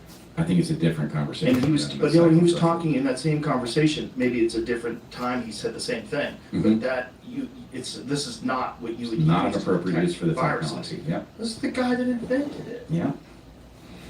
Like, it's just the fact that someone could be the man that pushed that and make it all the way through in his career to COVID and do the same thing is so wild. Well, you know, I don't really even know what Anthony Fauci. Yeah. This is it. Yeah. 96. 96. So Fauci must have been using it for whatever. Well, maybe in 96 they were using it for HIV. Who knows? But wait a second. In that video, he says but I know that video. Yeah. He talks about the cycle thresholds and I'm inappropriate pretty sure- use of that Let's tech. hear what he says. Let's hear what he says. I may be conflating two different speeches where he complained about him. But I know in this one he's saying he doesn't know what he's talking You trying about. to get some food out of me? About humanity that wants to go through all the details and stuff and listen. You know, guys like Fauci get up there and start talking. You know, he doesn't know anything really about anything, and I'd say that to his face. Nothing. The man thinks you can take a blood sample and stick it in an electron microscope, and if it's got a virus in there, you'll know it. He doesn't understand electron microscopy, and he doesn't understand medicine, and he should not be in a position like he's in. Most of those guys up there on the top are just total administrative people, and they don't know anything about what's going on in the bottom. You know, those guys have got an agenda, which is not what we would like them to have, being that we pay for them to take care of our health in some way. They've got a personal kind of agenda. They make up their own rules as they go. They change them when they want to, and they smugly, like Tony Fauci, does not mind going on television in front of the people who pay his salary and lie directly into the camera. You can't expect the sheep. Crazy. Right? Crazy. Yeah. That's a crazy statement. Yeah. From a brilliant man in 1996. Yeah, it's amazing how prescient that statement is. It's what we were talking about, like people that get into positions of power. Yes, and I also think, you know, Fauci was the highest paid federal employee. There's a reason for that, and I don't think we exactly know the reason. Let's play that Pink Floyd song again. Well, you know, presumably that's not where the bulk of his wealth is coming from, but it is a measure of his position in the hierarchy. And his ability to ensure that other people exceed their wildest expectations. I mean, if you can get that guy to push your drug, you know, you're making a lot of money. Yeah, but I even think it's a mistake to think of him in the medical and public health context, because what we now know is that he was part of dual-use research, that this is actually a military project to create bioweapons through a loophole. We're not allowed to create bioweapons, but you are allowed to do research that leads to bioweapons as long as it has a medical dimension. Again, this is something that you put into someone's head and they go, no. NBC says different. Right. Washington Post says different. Stop. What you're saying is crazy. But there's a lot of evidence that points to that. Yeah. And it's not something that hasn't been both discussed and done in the past. Right. This is what's hard for normies to swallow. It's hard. Yep. And not only that, but because it is inherently not visible to the public. You know, we have sort of the public health justification for work. You know, why were they enhancing viruses in the lab, Joe? Right. Oh, they were doing it because they wanted to know what a virus would look like, so that we would be aware of how to fend it off if it ever leapt out of nature. That's a garbage story. Also, you guys did a really shitty job of figuring out to the point where you can make a cure because you had no idea. You had no fucking idea. No advantage came from that work at all, despite the fact that they were studying exactly the right viruses. There's something just not right. Especially if you were going to make you wanted to use something as a bioweapon, wouldn't you take a virus and make it more contagious? And you could say, I'm just studying it. Like, you're making something that's going to kill us all? Are you real? Well, you know, this is one of these frustrating places where I think it's perfectly obvious, and should be to anybody who is trained in any related discipline, that the story does not make sense. That the chances that you are going to enhance a virus's infectivity and that it is going to get out and become endemic to humans far exceeds the chances that you are going to learn something by increasing its ability to infect human tissue that allows you to fend off some natural virus that emerges. The story literally doesn't make sense. It's a pyromaniac, an arsonist who works for the fire department. Yep. That's what it is. That's what it is. So what we have to infer, and I'm borrowing from Robert Malone here, who at the Brownstone conference that I was recently at pointed out that the mentality amongst guys like Fauci is identical to the one in Dr. Strangelove. That yeah, it's a really deep point, right? That mania about, nuclear weapons and mine shafts, and we can still win this one even though, nuclear war is happening. That same kind of mindset where these people are actually crazy enough to create new human pathogens for which they have no escape plan, right? They're crazy enough to do that because in their demented minds, there's going to be some biological war and we're going to need to have these weapons, right? These people belong in a mental institution. Creating new human pathogens is the exact opposite of creating wealth. And there's going to be some shill who pops up and says, Brett is totally off with this. What we have learned through this work is the reason why we're all alive today. If it wasn't for their brave work, there are these people that just step in. There'll be people that do it because they want online clout. There's going to be people that are doing it because, they're part of a fucking chatbot network that's attacking this point. But the reality is, it's a crazy idea, especially if you've never come up with a fucking cure. You've been studying these respiratory viruses for how long? How much money have you spent? And you got no cure? You don't even have a clue? You're doing a terrible job. Not even a terrible job. But if you were doing what you said you were doing, you're doing a terrible job. But it makes way more sense that what you're doing is trying to make a terrible virus.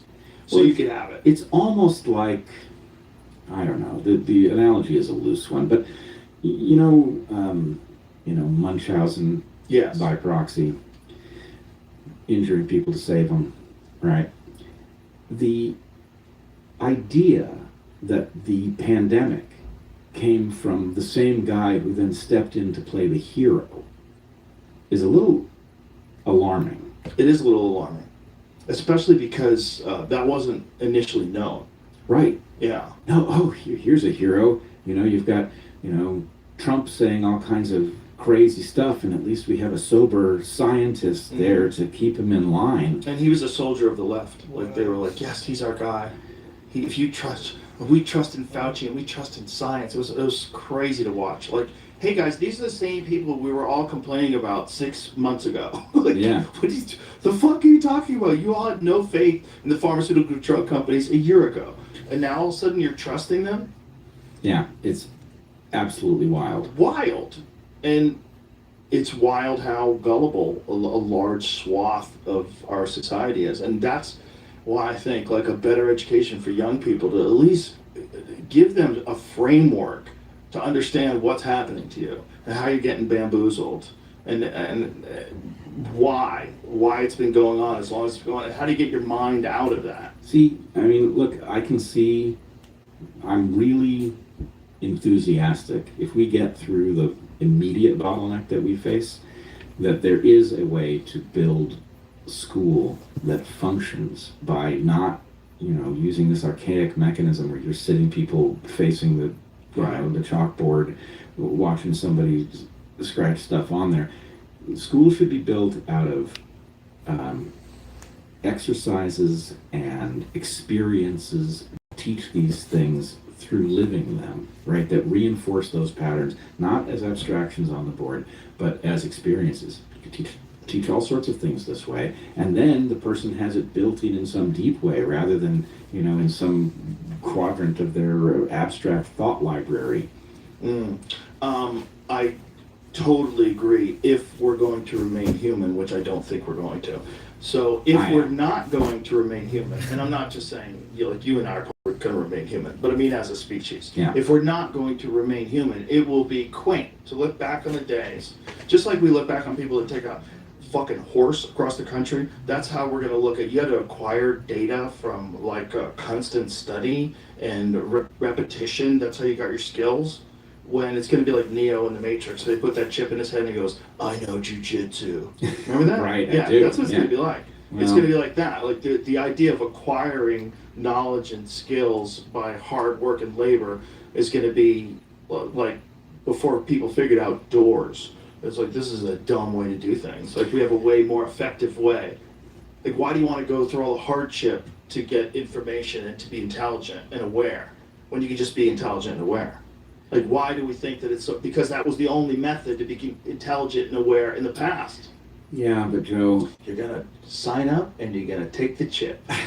We're all going to take the chip because we all want to be happy. Just like everybody has a phone now. well, the problem though is we don't know how to be anything other than human. We are losing our humanity without a plan for being something else, without a conceivable We plan are of being. cavemen, and cavemen is what we will be until we die. We have no plan to live in the cities. We have no plan. We will hunt with flint. We are cavemen. Well, the farther we get from the mode that we evolved in, the more fucked up and directionless we find ourselves. That's true. However, that's the direction we're going. So I say buckle up. I don't know what else to say about it because it's all just, I feel like it's all just kind of mental masturbation right now because no one really knows what it's going to be like. We could speculate, we could prepare. Well, that's the key thing, is people have to admit that. Yes. Right? All the people who want to tell you how it's going to be don't know. Well, they're And also trying to stop people from stopping them. They don't. Cool, Chris. Hey, I gotta check my Monopoly real quick on my phone, and I'll be back streaming in a little bit.